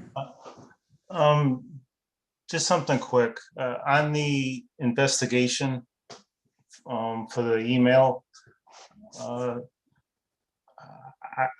I would highly recommend that you go with an independent investigation, because if it's done in-house and there's any question to it, people may ask you to do it all again because they're not happy with the results. If you just have an independent investigation done starting out, then you're going to alleviate that as a problem. So that's just a thought. All right, thank you. Next up, we have Gary C. I'm going to guess that's Gary Chapman. Correct me if you're wrong when you're brought in.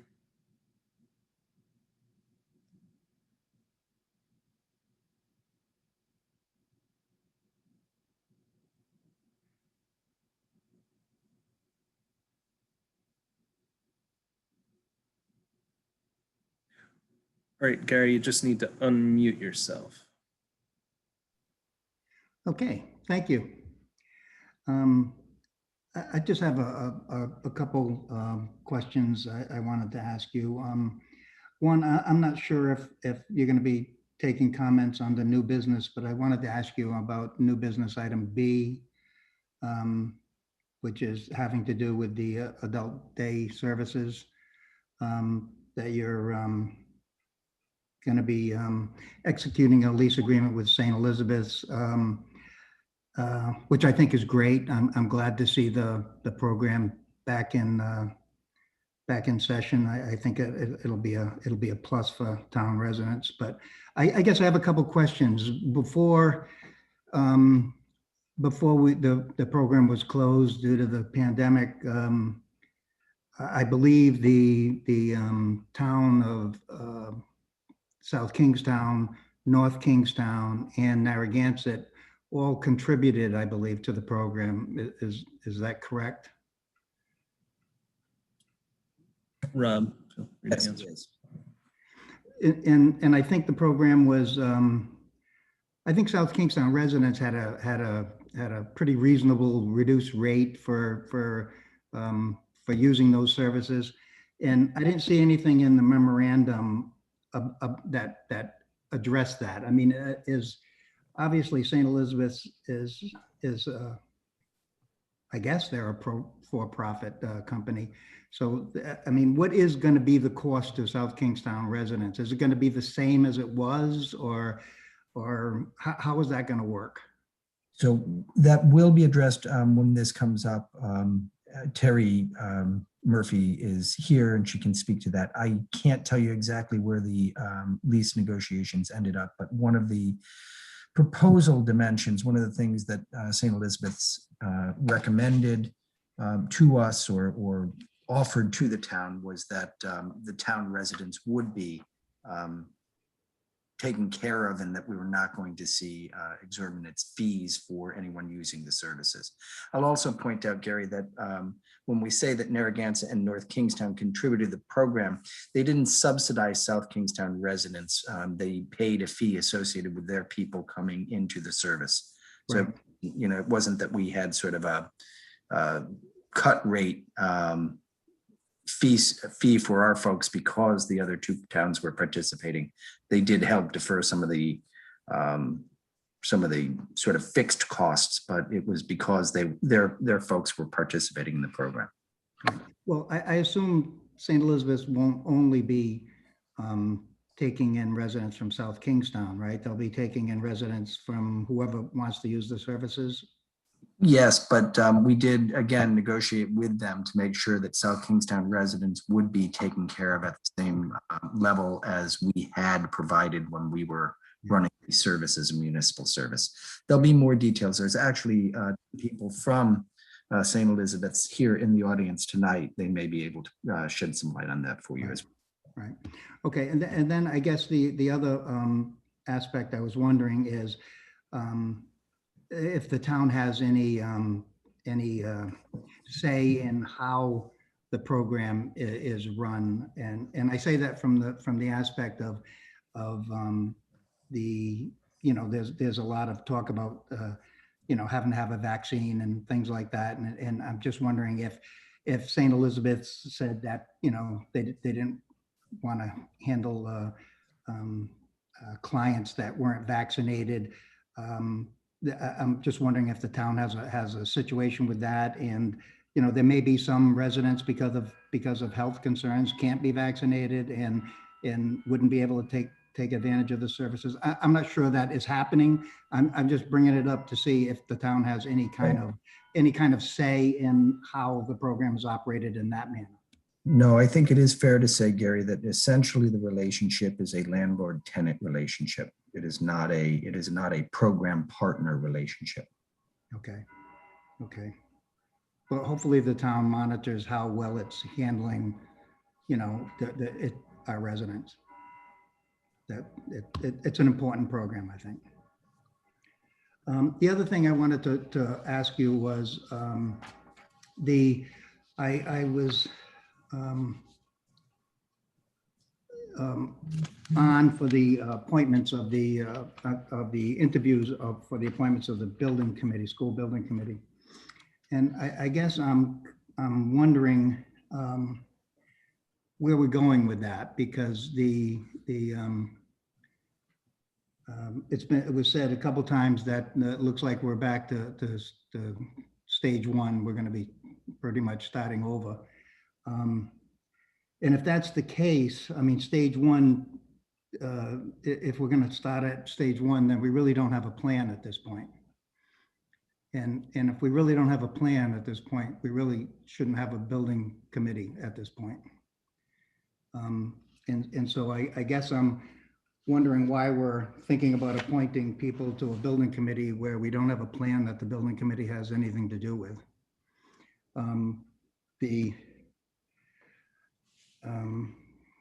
I guess I wanted to get your opinion on that and where we stand on that. All right, thanks, Gary. Not, you know, a lot of that's in the hands of the school committee at this point, so I'm not sure any of us have a great answer for you. But thank you, it's a good point.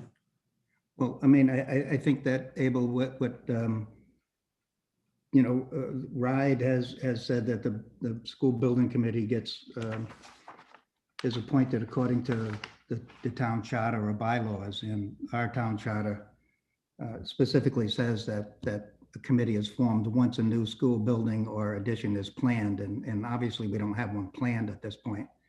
So I think that we ought to consider either postponing any appointments or the building committee until we find out what's going on. The other thing that I'm concerned about is the superintendent had posted something, and then I guess it was taken down on the school website about having the school building committee re-engage with the community. And that concerns me because I don't think that's the role of the school building committee. That's the role of the school committee. The school building committee plans the oversight of the construction, not what we should be doing for school buildings. That's important that elected officials, I think, do that. Thank you, Gary. Okay, thank you. All right, any other comments from the public? We can take comments from council members here. Councilwoman Bergner.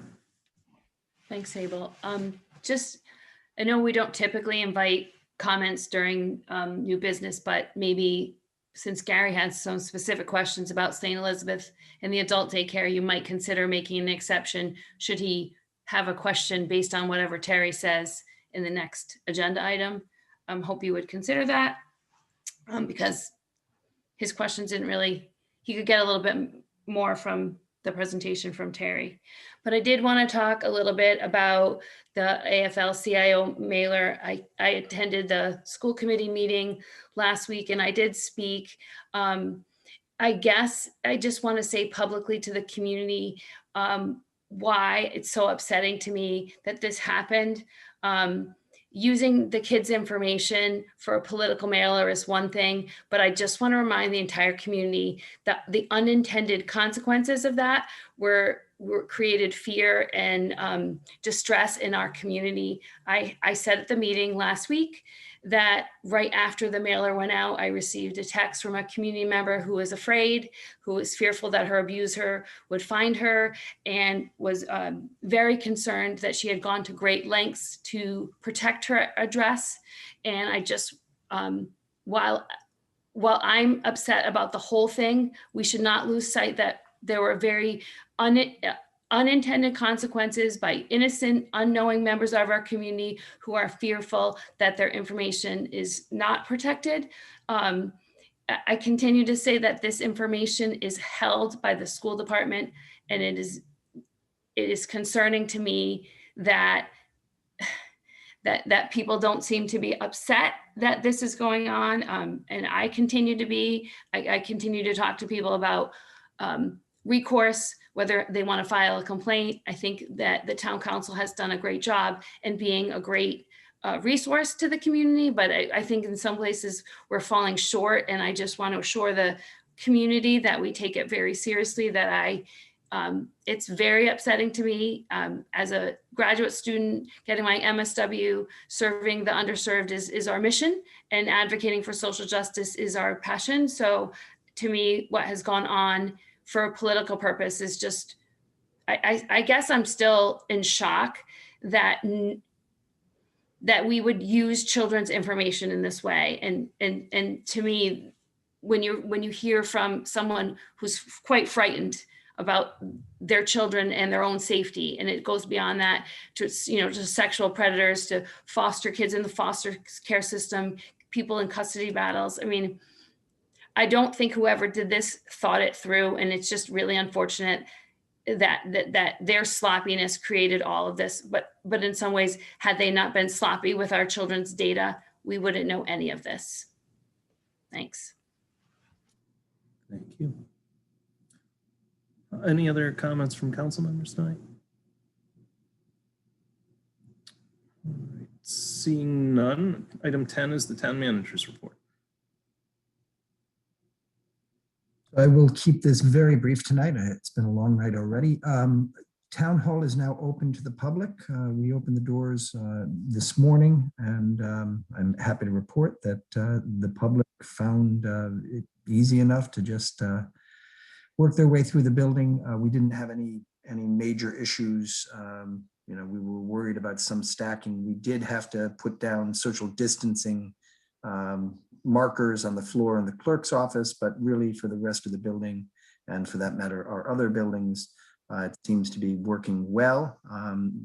Some trepidation about places where people tend to stack up at the entrances to the buildings at the senior center and town hall, but basically things are going smoothly, and we anticipate we're going to be able to avoid any social distance problems going forward. And really that's the major news. That's my report. Questions for Rob? I see Councilwoman Rose first. Thanks, Evil. And thank you, Rob. I don't have so much of a question as just I wanted to thank Jamie for the presentation that he held at the planning meeting with the comp plan, going over the changes, the revisions. I thought he did a great job. I would like to request, I'll tell you why. I think that with, we had pushed for more community input here, and that was our reason for scheduling that meeting originally. I think that with everything going on with the mailer and the bond, I feel like there were not as many people that kept that the planning meeting as the priority that it should have been. There was a lot going on that particular day as well. So I would like to request, if Jamie is okay with it, if he is willing to do so, that we schedule a second meeting that the public could attend. I know Jamie was really trying to encourage public comment, and he wasn't getting as much as I thought. that it deserved. So So I think that staff would be happy to hold another meeting. I will say that I have heard from planning board members who were not happy with the attendance, and you know, we are drawing volunteers out every time we do one of these. I would ask, is there a design that would sort of relieve the burden on the planning board at this point? I'd be happy to, you know, talk to Jamie, and we could do the presentation again for sure. And certainly staff can you know, take questions, and the planning board, of course, would always have access to the recorded Zoom meeting. I'm wondering if it makes sense for us to, again, call the planning board out for another unscheduled meeting, or whether we might do this as a sort of staff level report out and listen. yeah, It's a suggestions. I just you know, Jamie put a lot of work into this, and his staff did as well. So I want to make sure that as many people can contribute. I've spoken to Jamie, and they do feel that they got valuable input during that listening session. Jamie is working on writing up the comments that did come in. We received comments from 4 or 5 people. They were good comments. They were thoughtful comments. And, you know, they will be good input. There'll be a report to the town council for the May 24th hearing extension or continuation. We could do it again. I'd hate to ask the planning board to come out for another meeting where we don't have any attendees, because the folks who had their say at the last one have already had their say. I'm a little nervous about another meeting, simply because the last one wasn't very well attended, and it's really, I mean, we've had hundreds and hundreds and hundreds of opportunities for folks to participate in communicating ideas about the comp plan. So I'm a little nervous about doing it again, but again, we're happy to accommodate whatever the council wants us to do. I would just suggest that I have heard from members of the planning board, and we're taxing them. We are asking them to do an awful lot. All right, if we're going to have any prolonged discussion on this, I would have to ask this to be added as a discussion item. Not sure if that's necessary or not. All right, Councilwoman Berger. Yeah, I don't know. I think the big news of the last week was clearly the special election. I just wanted to make sure we got back to that for a minute. We had a record turnout. We had 7,000 voters in a special election. It's when Westerly's bond was passed or not passed, they had about 3,000 votes. Last July, we had about 3,400 votes for the budget referendum. So we got about twice that for a special election.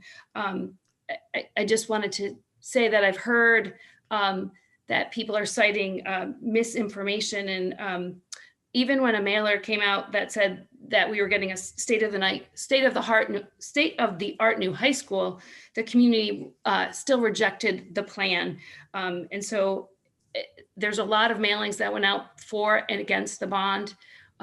Many things came out. So it wasn't an uninformed electorate or a misinformed electorate. I think it shows that we are a very educated and engaged electorate. And I think that as a council, now that we have this piece of information about how the community feels, it seems that it was a resounding support for Columbia Street, and we need to move forward as a group and make that facility plan work for the community and for the students and the teachers. So we were, you know, when the budget referendum passed by 34 and 17 votes, we were told it was a mandate. So I don't know what 99 times that tells us all, except that we need to work together, listen to the community, and make a plan that the community is asking us to do. So I just wanted to make sure we said that. also about the comprehensive plan. I had asked a couple weeks ago if Jamie could just record his presentation and put it up on the website so that that people could be educated about it. It just didn't happen. Maybe that I'm trying to compromise. Maybe we need to make an agenda item, Abel, but like listening to what Jess said and not trying to tax people. But if we had a recorded update of the comprehensive plan, that would be great. I'm also, at some point in the future, I guess our next meeting, we're going to talk about it. I'm curious about that bullet point about abandoning property and ignoring the deeds. If someone could point to me where that was discussed in all of the hundreds of hours of meetings, that would be helpful, because we didn't, it wasn't determined that Columbia Street the deed could be ignored until 2020.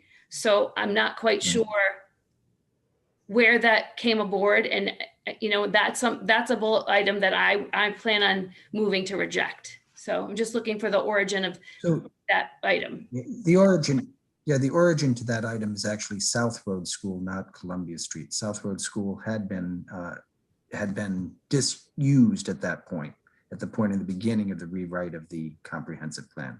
So the abandonment bullet originated from the questions that were circulating about what do we do with South Road School. Well, at that time, it was rented for 2 years. So. Yes, but it was rented after the council had already begun the process of considering how to dispose of it. It was rented because an emergency situation arose, which interfered with the council's plan to begin marketing it. So I don't know if we do want to discuss this, but again, I would ask for a motion to add it as an agenda item. I'll just point out we were even discussing disposing of Wakefield School at that point, so there was ample reason for the planning department to think it was a useful part of the comprehensive plan. Any other questions for the town manager given his report? Councilman McAtee. Yeah, just a quick one. Rob, for the next meeting, I'd like us to consider passing a resolution supporting House Bill H5232, which essentially extends the time period 1 year of the ability of school project construction to begin and still receive the reimbursement in excess of the 35%. I think it's important for us to support that legislation. Gives us the option if we want to meet that deadline, but doesn't force us to. So, but we can take that up next meeting. If there's a consensus on the Senate, we will draft a resolution. Or I'm sorry, a consensus on the council. I'm sorry, late in the night.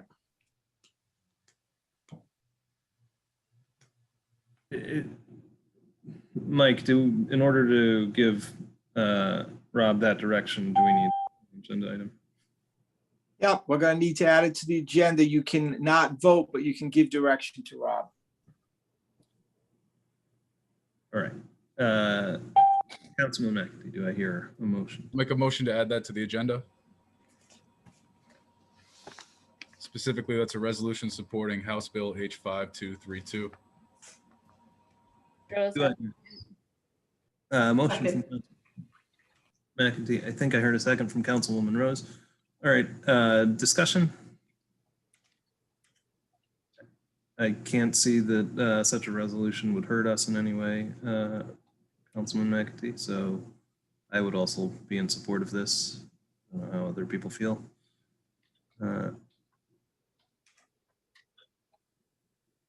It will be on the agenda. All right, good enough. All right, good discussion. That will bring us to item 11, which is appointments.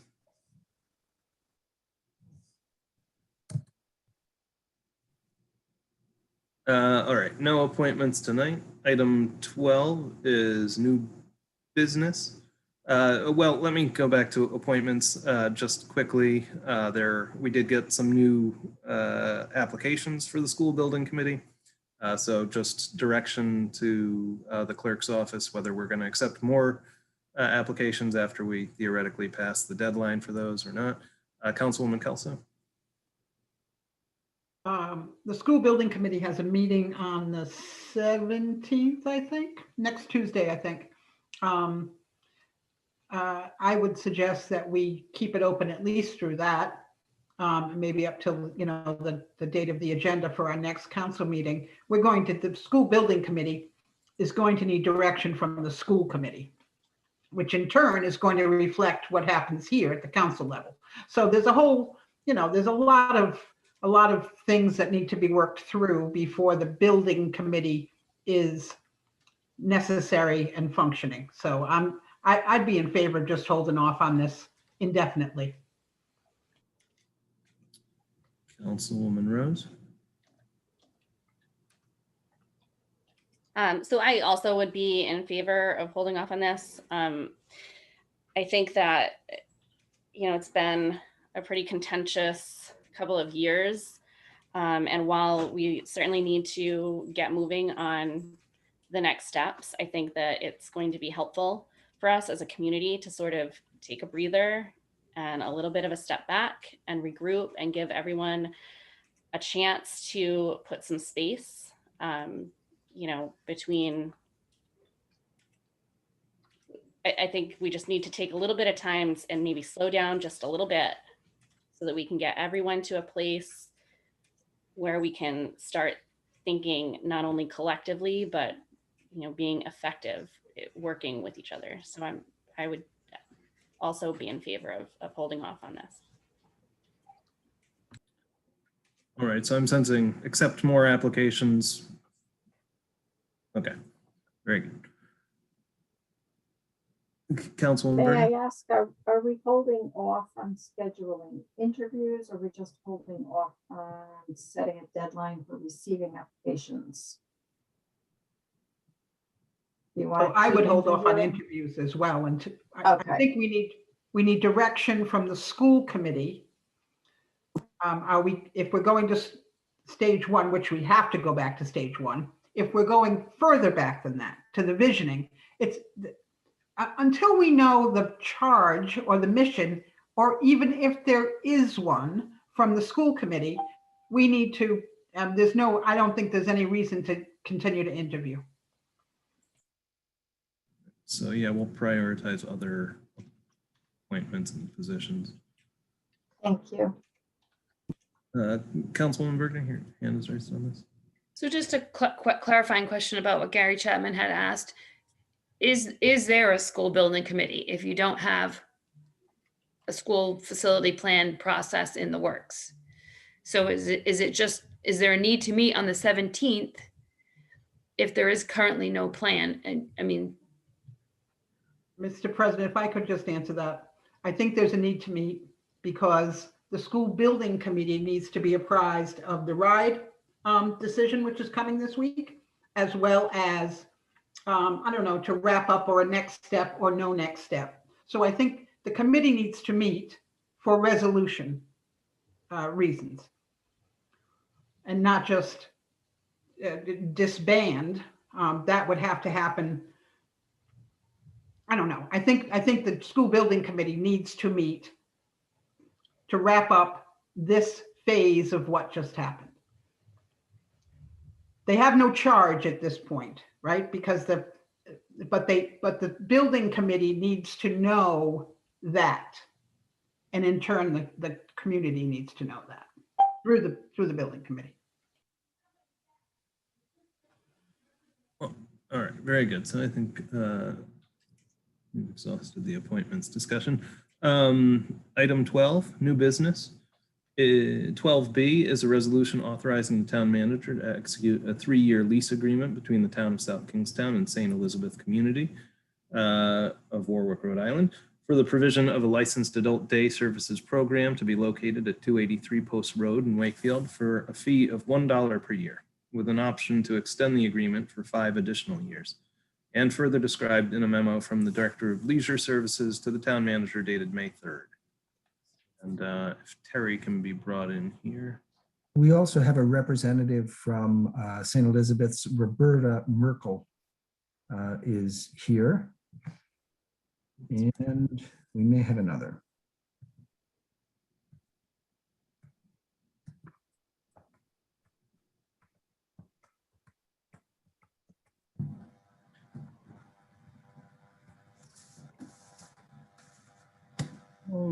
Matt and Roberta, you are in the meeting. You just need to unmute yourself. You want to be heard. There you are. Welcome. And I don't know who wants to sort of lay out the details here, but I'll open the floor to all of you. Terry, go ahead.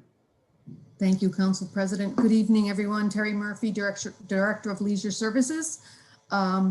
Just to set the stage here before we introduce Matt and Roberta.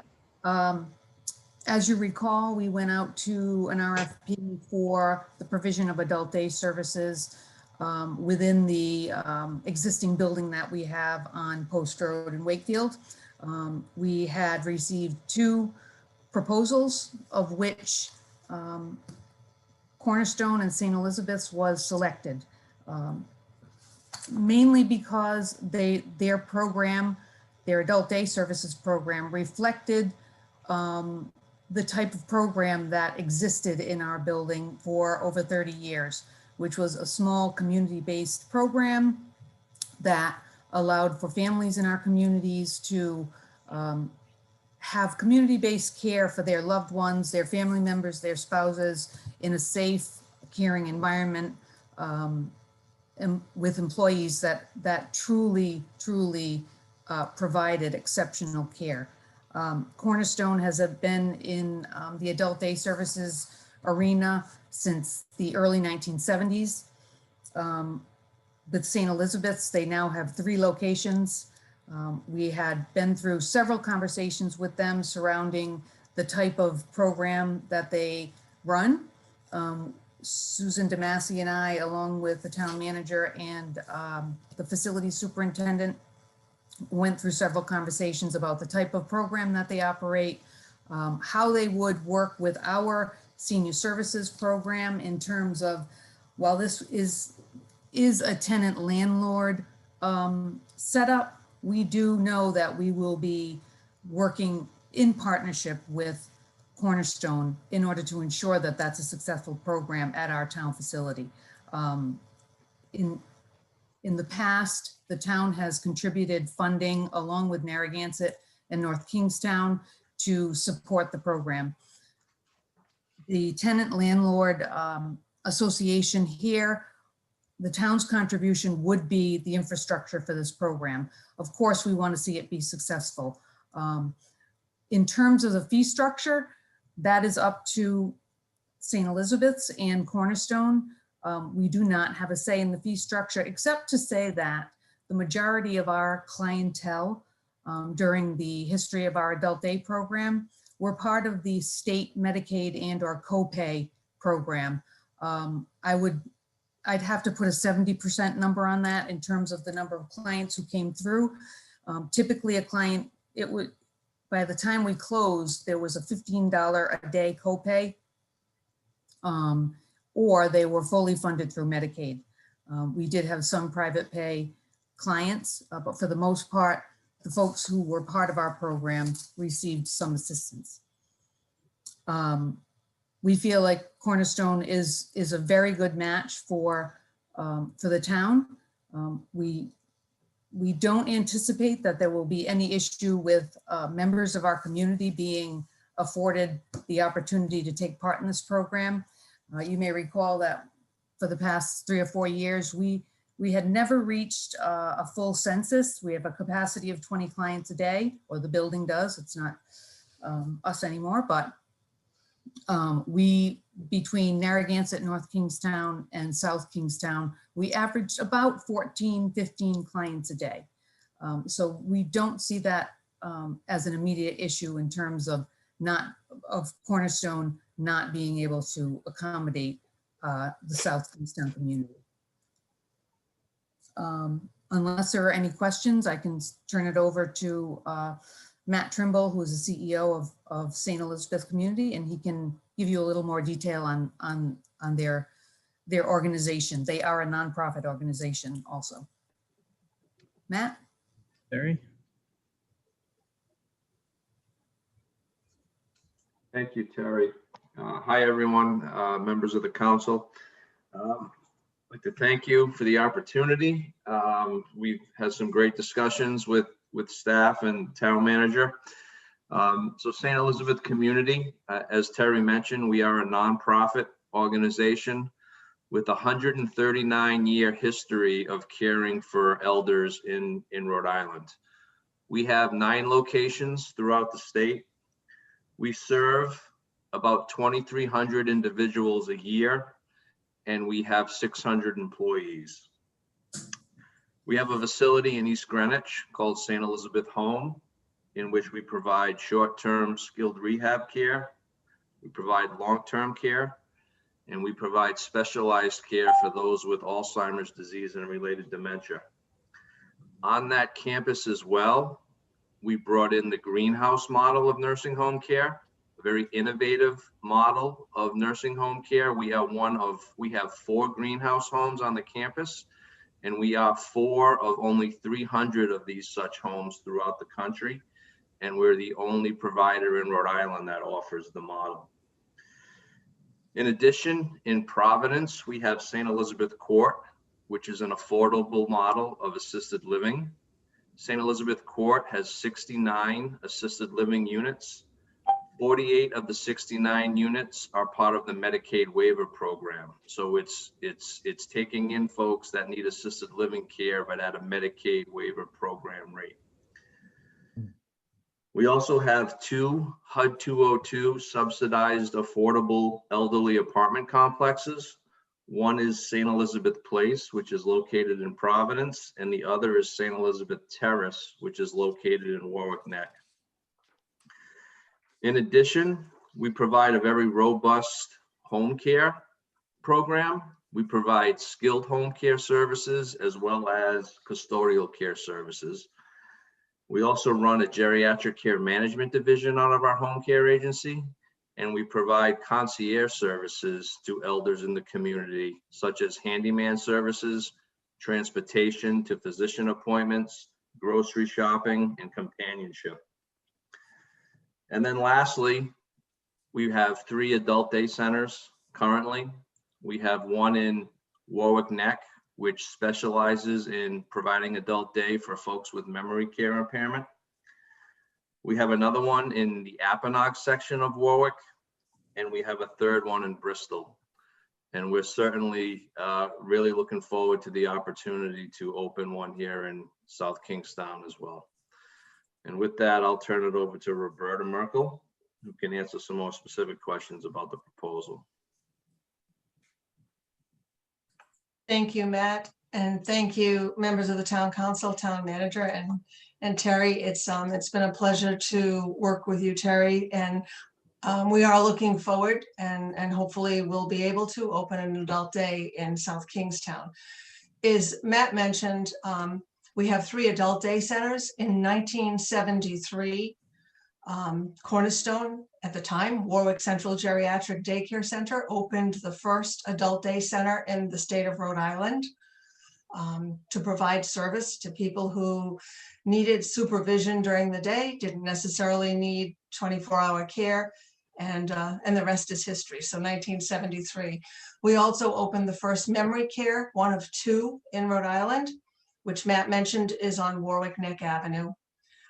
When we say that that center is a memory care center, it doesn't mean that our other centers don't have folks who attend who have memory or dementia, but that it is a mixed population. So it could be somebody who has had a stroke, somebody who has diabetes or heart disease, have a developmental disability or other kind of health situation that requires them to have support during the day. So that would be the type of program we would have in South Kingstown, though we anticipate a good number of people would have memory loss, which is true in our other 2 centers. We serve about 300 people per year in all of our centers. We follow the medical model. So we have nurses at our centers, therapeutic activities, social workers and case managers. We have a nurse who provides supervision, does minor treatments, medication management, and we have a rehab program at our center. So we actually have therapists there to provide rehab services. So we're looking forward to bringing these kinds of services to the town and to really enhance on the wonderful work that you've all done. Adult Day is my life. I started in 1985 at Cornerstone. We merged with St. Elizabeth Community in 2009. So I really grew up in Adult Day and believe wholeheartedly in the value of it and have been very familiar with your program over the years. So I'm happy to answer any questions that you may have. Thank you, Roberta and Matt. Questions from the council? One thing I'll throw out there, it sounds like you provide an amazing array of services, you know, that sort of wrap around a lot of these different programs. So would people who came to the Adult Day program here in SK have access to some of the other services you offer? Is that part of what happens? Mm-hmm. We work hand in hand with all of the agencies and the communities that we serve. But certainly the residents and participants at the Adult Day would be able to participate in our home care program as we have availability in our nursing facilities or our assisted living or other services. Absolutely, that would be the intent. And we do have a couple of other programs. One is an elder abuse program where we provide support to elders who have been in tough situations. And we also have a housing with services, as Matt mentioned.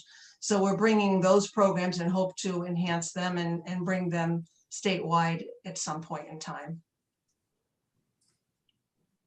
And you may have been watching a little while ago as a community member had some questions about the program. Do you have any details on like fee structure at this point?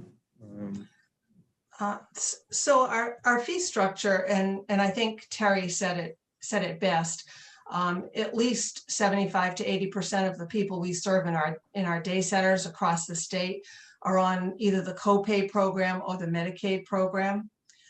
And so we work closely with our case managers and our social workers to help our families make Adult Day affordable. But at the same time, we also have to make it a viable program as well. I'll say in the years that I've been involved, we've never turned away somebody or haven't found a way to make someone to attend Adult Day that would need to attend, and certainly had some challenges financially. We've always found a way to make that work. And in terms of South Kingstown residents, we certainly believe, and you know, we're in Warwick, as you know, and received support from Warwick over the years, that the residents of South Kingstown would be well served. And we certainly recognize that the center is there. As Terry said, there's always a way to make the program work. Not everyone comes 5 days a week, so you can always manage the number of days. So someone could take 3 days a week, 4 days a week. So very rarely is there a waiting list. We try to accommodate people in any way that we can in our centers, and we've even opened on Saturdays as well. Any other questions for St. Elizabeth? Councilwoman Berger? So if we could just go back to that. So the residents from South Kingstown, would they have any special consideration, or would it be you're just going to use their Medicaid to, you know, for their fees? Or, I mean, I guess, you know, I'm just trying to understand, if the lease is only $1 a year, what can our resident, how is the town benefiting? Mm-hmm. So I think the town would be benefiting by having an Adult Day in the community that has a long history of success in programming and in terms of the types of services and the enhanced medical care that we would bring to the program. Certainly South Kingstown residents would have the opportunity to come to the center if indeed we were at a position where we had a waiting list, that could take precedence. I don't necessarily see that happening. It would be a good problem to have, but I don't see that happening. And I would also say that while we don't have our fee schedules finalized, Yet we certainly would work with anybody to make it an affordable option for people.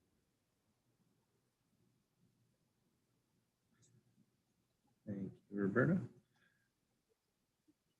Certainly any option at this point is better than the no option that we have for our seniors. So I guess the final point I would have was we had some really great people on staff helping to manage our program. I'm sure you might be staffing up, and I don't know if they're looking for positions, but I would highly recommend them to those spots if you would consider them. Send us their names. We're happy to take them. So I was going to say also on this call is Jessica Goslin. Jessica is the director at Cornerstone. And we would absolutely, we're actually could have that conversation with Susan Damasi and Terry. We'd love to be able to take their names and talk with them, as well as people who perhaps previously came to the center and might be in need of support. All right. Any other questions? Do I hear a motion? Let's see here, 12B. Rory McEntee, I'll make a motion to approve 13B. 12B. Or 12B, rather. Deborah Kelso, I'll second. Motion from Councilman McEntee, second from Councilwoman Kelso. Discussion? Anyone opposed? That motion carries unanimously. Very exciting. Good luck. Thank you. Thank you. We look forward to working there with the town. Thank you very much. Have a good night. Thanks. Thank you for staying so late. All right, 12C, a resolution authorizing an award of contract to Automatic Temperature Controls of Cranston, Rhode Island for replacement of the gas hot water heater at the Neighborhood Guild as specified in the state of Rhode Island MPA contract number 136, an amount not to exceed $16,966, further described in a memo from the Leisure Services Director to the Town Manager dated May 4th.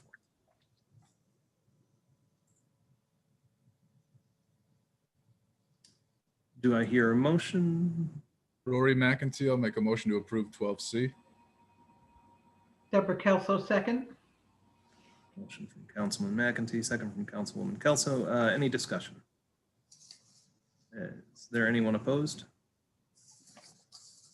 That motion carries unanimously. 12D is a resolution authorizing the expansion of the existing part-time harbor master position to a full-time natural resource officer and harbor master position to be added to the non-union position allocation to pay schedule at a grade 13 effective July 1st, 2021. Further described in a memo from the Director of Leisure Services to the Town Manager dated May 4th. Trust Rose, I'll make a motion to approve 12D. Second. Motion from Councilwoman Rose, second from Councilman McEntee. Discussion, Councilwoman Berger. Thanks, Abel. I think I just have concerns that we haven't even organized our own priorities on the American Rescue Plan. And we had two different points tonight where we're talking about using that money, and we haven't had a 30,000 foot view of the money, how much money, when's it coming? So I'm just a little concerned that we talked about putting money into the Affordable Housing Fund, and now we're going to use 160,000 of it right now to fund this position for 2 years. This wasn't something that we identified in our priorities. I understand it sounds like the harbor master is resigning, so we're, but it's coming, I think someone said coming out of left field, this new position. So I guess I'm reluctant to create a new position right now and using identified funds that we haven't talked about as a council. So maybe you can speak a little bit more about it, but I'm always a little nervous about creating new positions out of thin air. Thank you. Yeah, Rob or Terry or Chief, you guys all sort of brainstormed around this, I imagine. We did. And, as I explained in the work session, the need came out of left field. There's no doubt about that. We were not expecting to have this conversation.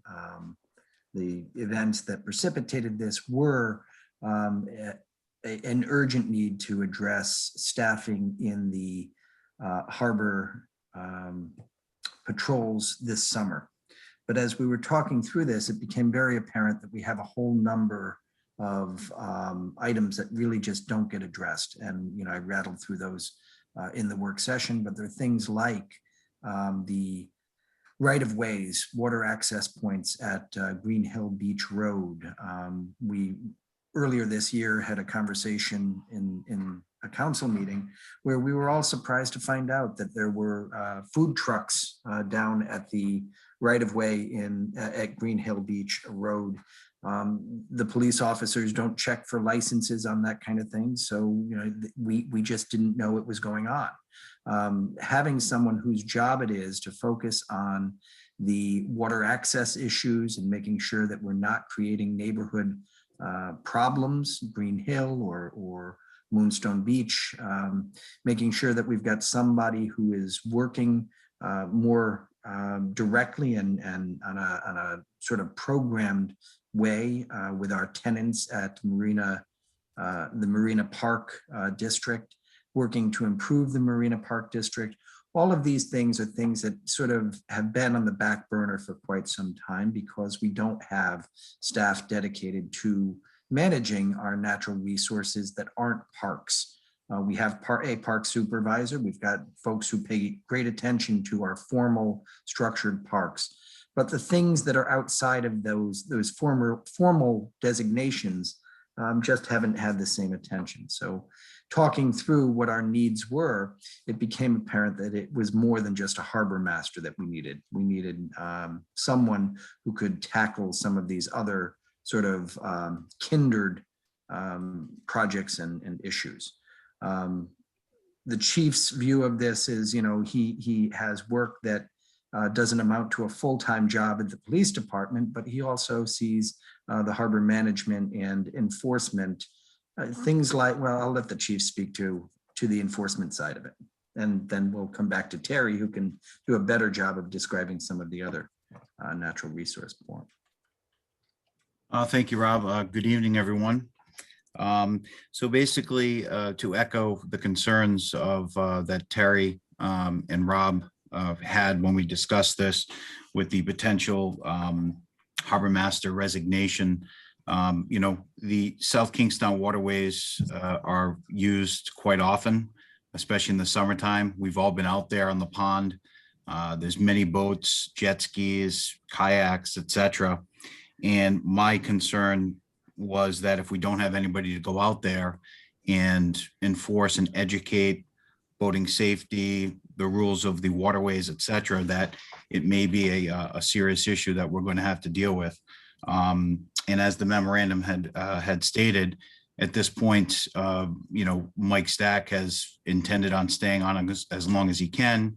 He's going to be looking at other ventures and jobs to go to. And we did not have any other qualified applicants that would come on board that were viable to handle the assistant harbor master position. So that kind of leaves us at where do we go from here? And that's kind of what started the conversation in trying to develop a position that would be used through different departments within the town. Chief? Terry, you want to walk us through some of the other, I mean, you know, there are things that are very peripheral, such as, you know, working with the Narrow River Association and the water testing there and the water testing that goes on in the Saugatucket and the planning around the Saugatucket.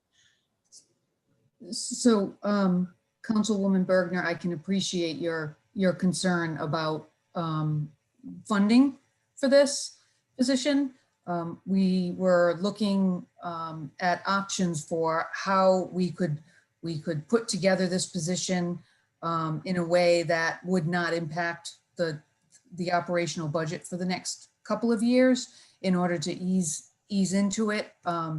In our conversations, in my conversations and Rob's with the chief and with John Schock and with the planning director. We listed any number of items that tend to be on the fringe of really being able to be addressed fully in various departments. For instance, in Parks and Recreation, we have 400 beautiful acres of parkland. We tend to focus our efforts on the most utilized, which happen to be athletic facilities. We have a trail network that is second to none, although it could use more attention. We have land such as Noyes Farm that has yet to be developed. We have other open spaces in town that this position as a natural resources officer would be able to be tapped to explore opportunities for development. Would be a grant writer to be able to bring in more funds to be able to look at these spaces that need attention, that have great potential, but we don't have the human resources to really commit a lot of time to that. Some of the other things are related to more to waterfront and the planning department.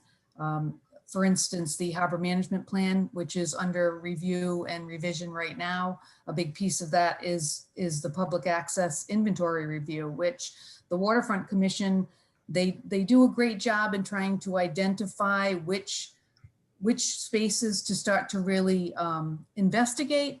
But if you look at the entire inventory of public access points, municipal public access points, the good majority of them need attention in terms of whether or not there's specific signage that's up, whether or not there needs to be more development in terms of making sure that there's full access, that there's not encroachment. These sites don't get the attention they probably need in order to be fully maintained. In terms of public services, the soil and erosion control ordinance, John Schock has had to address that, and that takes a lot of time. Stormwater management is another issue. These enforcement type of things would benefit from a dedicated person on them, rather than the kind of piecemeal way we right now are forced to address that type of thing. I see this position contributing to master planning for open space and parks. Again, grant writing, bringing in revenue,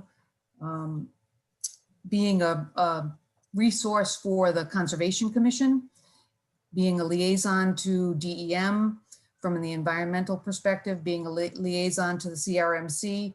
We frequently have to deal with items that are on the Waterfront Commission radar, and having a dedicated person who has a background broadly based in natural resources would be a huge plus to the town. But I certainly appreciate your concern with regard to funding. I mean, you make the case for the validity of the need, but I guess it's just about using the federal rescue money when we literally haven't prioritized a list of things we would like to do with it. And we mentioned in one meeting, two things that we're not going to give $10,000 to the Affordable Housing Fund. It's going to be a chunk of money.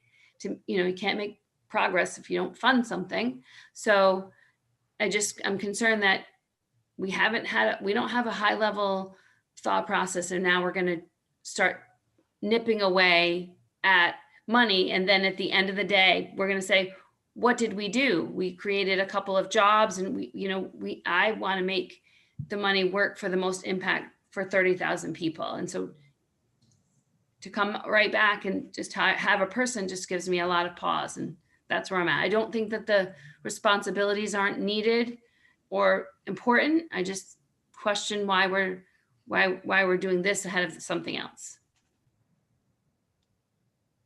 Thank you. One question I have, of course, I assume it's about half of this position is probably already in the budget. It's the harbor master salary. So what does the other half amount to? Well, it's about a third of the position, the harbor master, and it's the salary, it's the payroll and FICA for the harbor master position. The rest of the funding under the harbor master budget remains, and that's related to boat maintenance and that type of thing. In terms of the remaining cost for the FY 21-22 year, it would be approximately $87,000. That's compensation and benefits. And then for the 22-23 year, it would be $89,000 compensation and benefits. And so the position would be cross-departmental in terms of the types of duties, which would touch upon Parks and Recreation, Public Services, Planning Department, and of course, the harbor master position. And okay, that makes sense. Any other questions or anyone? And I imagine one of the motivations for creating this is that it's getting, I'm surprised Mike Stacks stuck around for this long as like a part-time harbor master position. But in general, I imagine that it must be very hard in searching for that role at this point. So we need to sort of sweeten the pot in some ways.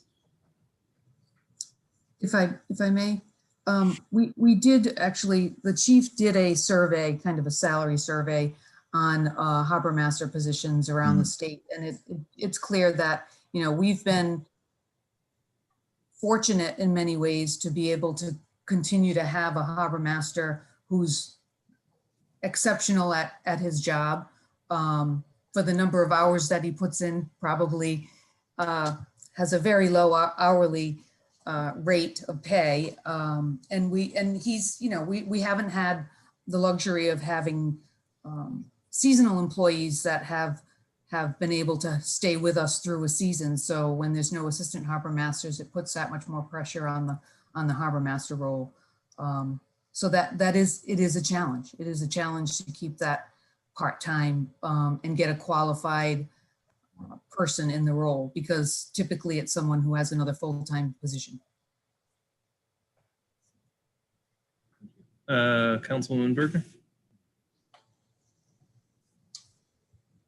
So you're creating a position, you fund it with grant funds for 2 years. What's the plan for year 3?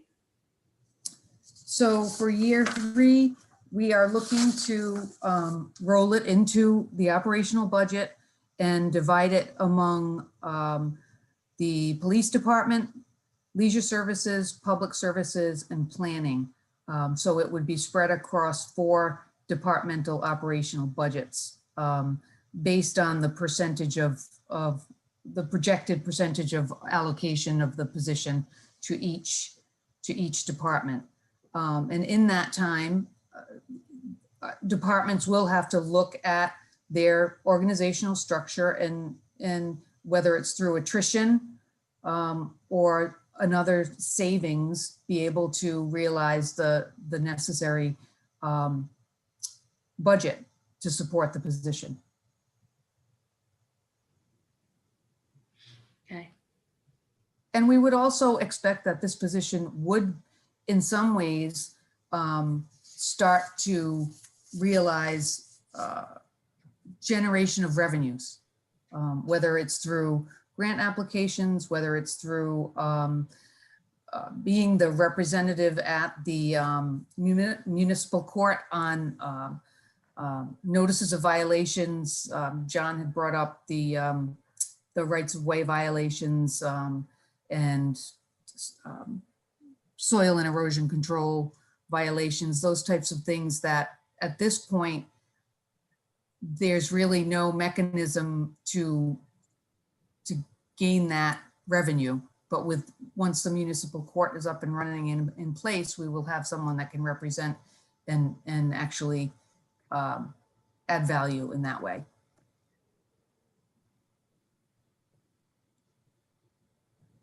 Any other questions? We do have a motion and a second at this point.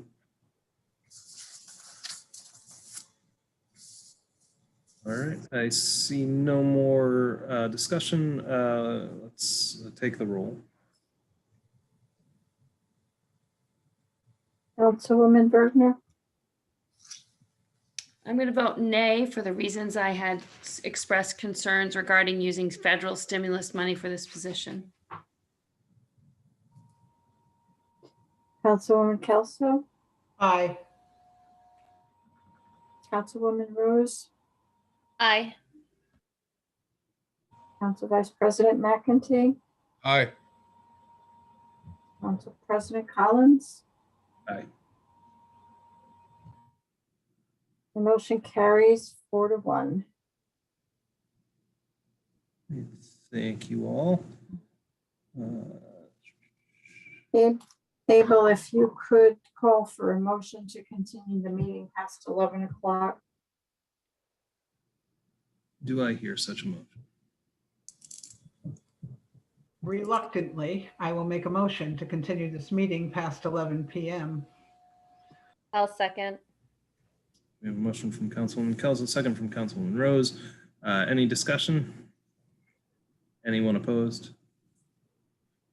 That motion carries unanimously. A lot of important stuff tonight. Sorry that it's taking this long, but I appreciate all of you staying around. 12E, a resolution permitting Hanson's Pub doing business as 210 Oyster Bar and Andrew Bilodeau, managing member, as leaseholder of town property located at 210 Salt Pond Road, to replace the existing deck on the southerly side of the building and to construct a second level outdoor deck, subject to local building and zoning requirements and CRMC regulations, and that the tenant will comply with light and noise containment as detailed in the minutes of the South Kingstown Waterfront Advisory Commission meeting held on April 1st, 2021, contingent upon the town's receipt of written verification from the leaseholder confirming the proposed improvements as submitted by Peter Santilli and further described in a memo from the Leisure Services Director to the town manager dated May 5th.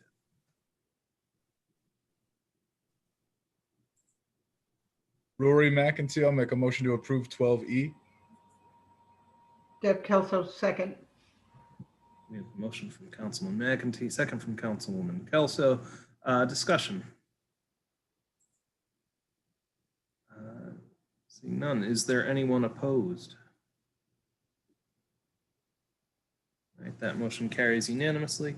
12F is a resolution authorizing an award of bid to Orange Flood Control of New Jersey for the Middlebridge Pump Station Flood Protection Project in an amount not to exceed $41,950, including a $3,000 contingency, with funding from the Wastewater Enterprise Fund Unassigned Net Assets and a RIDEM Wastewater Treatment Facility Resilience Fund grant, and further described in a memo from the Public Services Director to the town manager dated May 4th.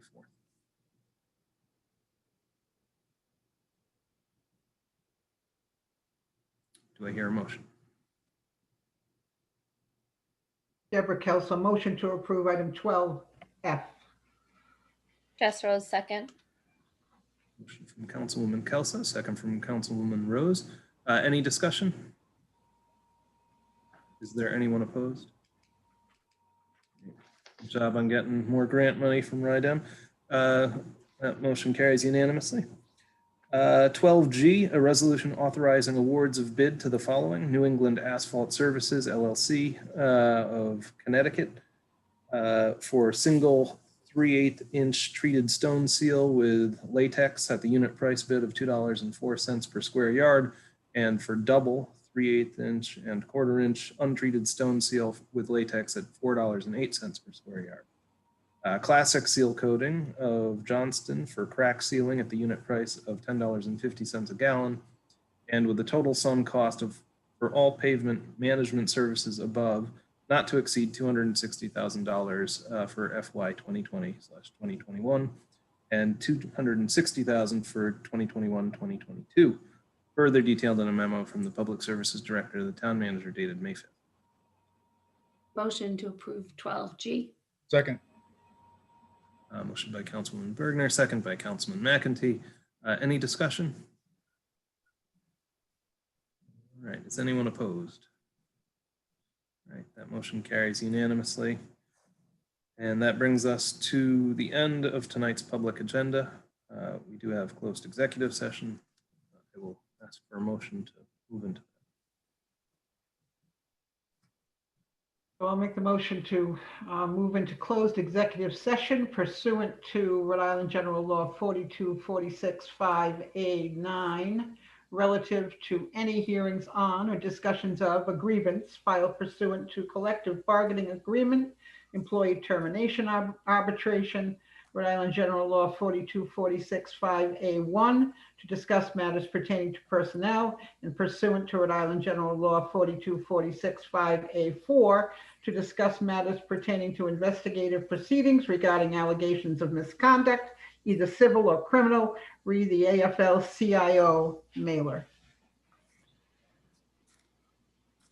I'll second. Motion from Councilman Kelso, second from Councilman Rose. Any discussion? Is there anyone opposed? All right, that motion carries unanimously. We will now need to leave this meeting and reconvene in closed session. We will return to public session after we're done.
All right, we are back.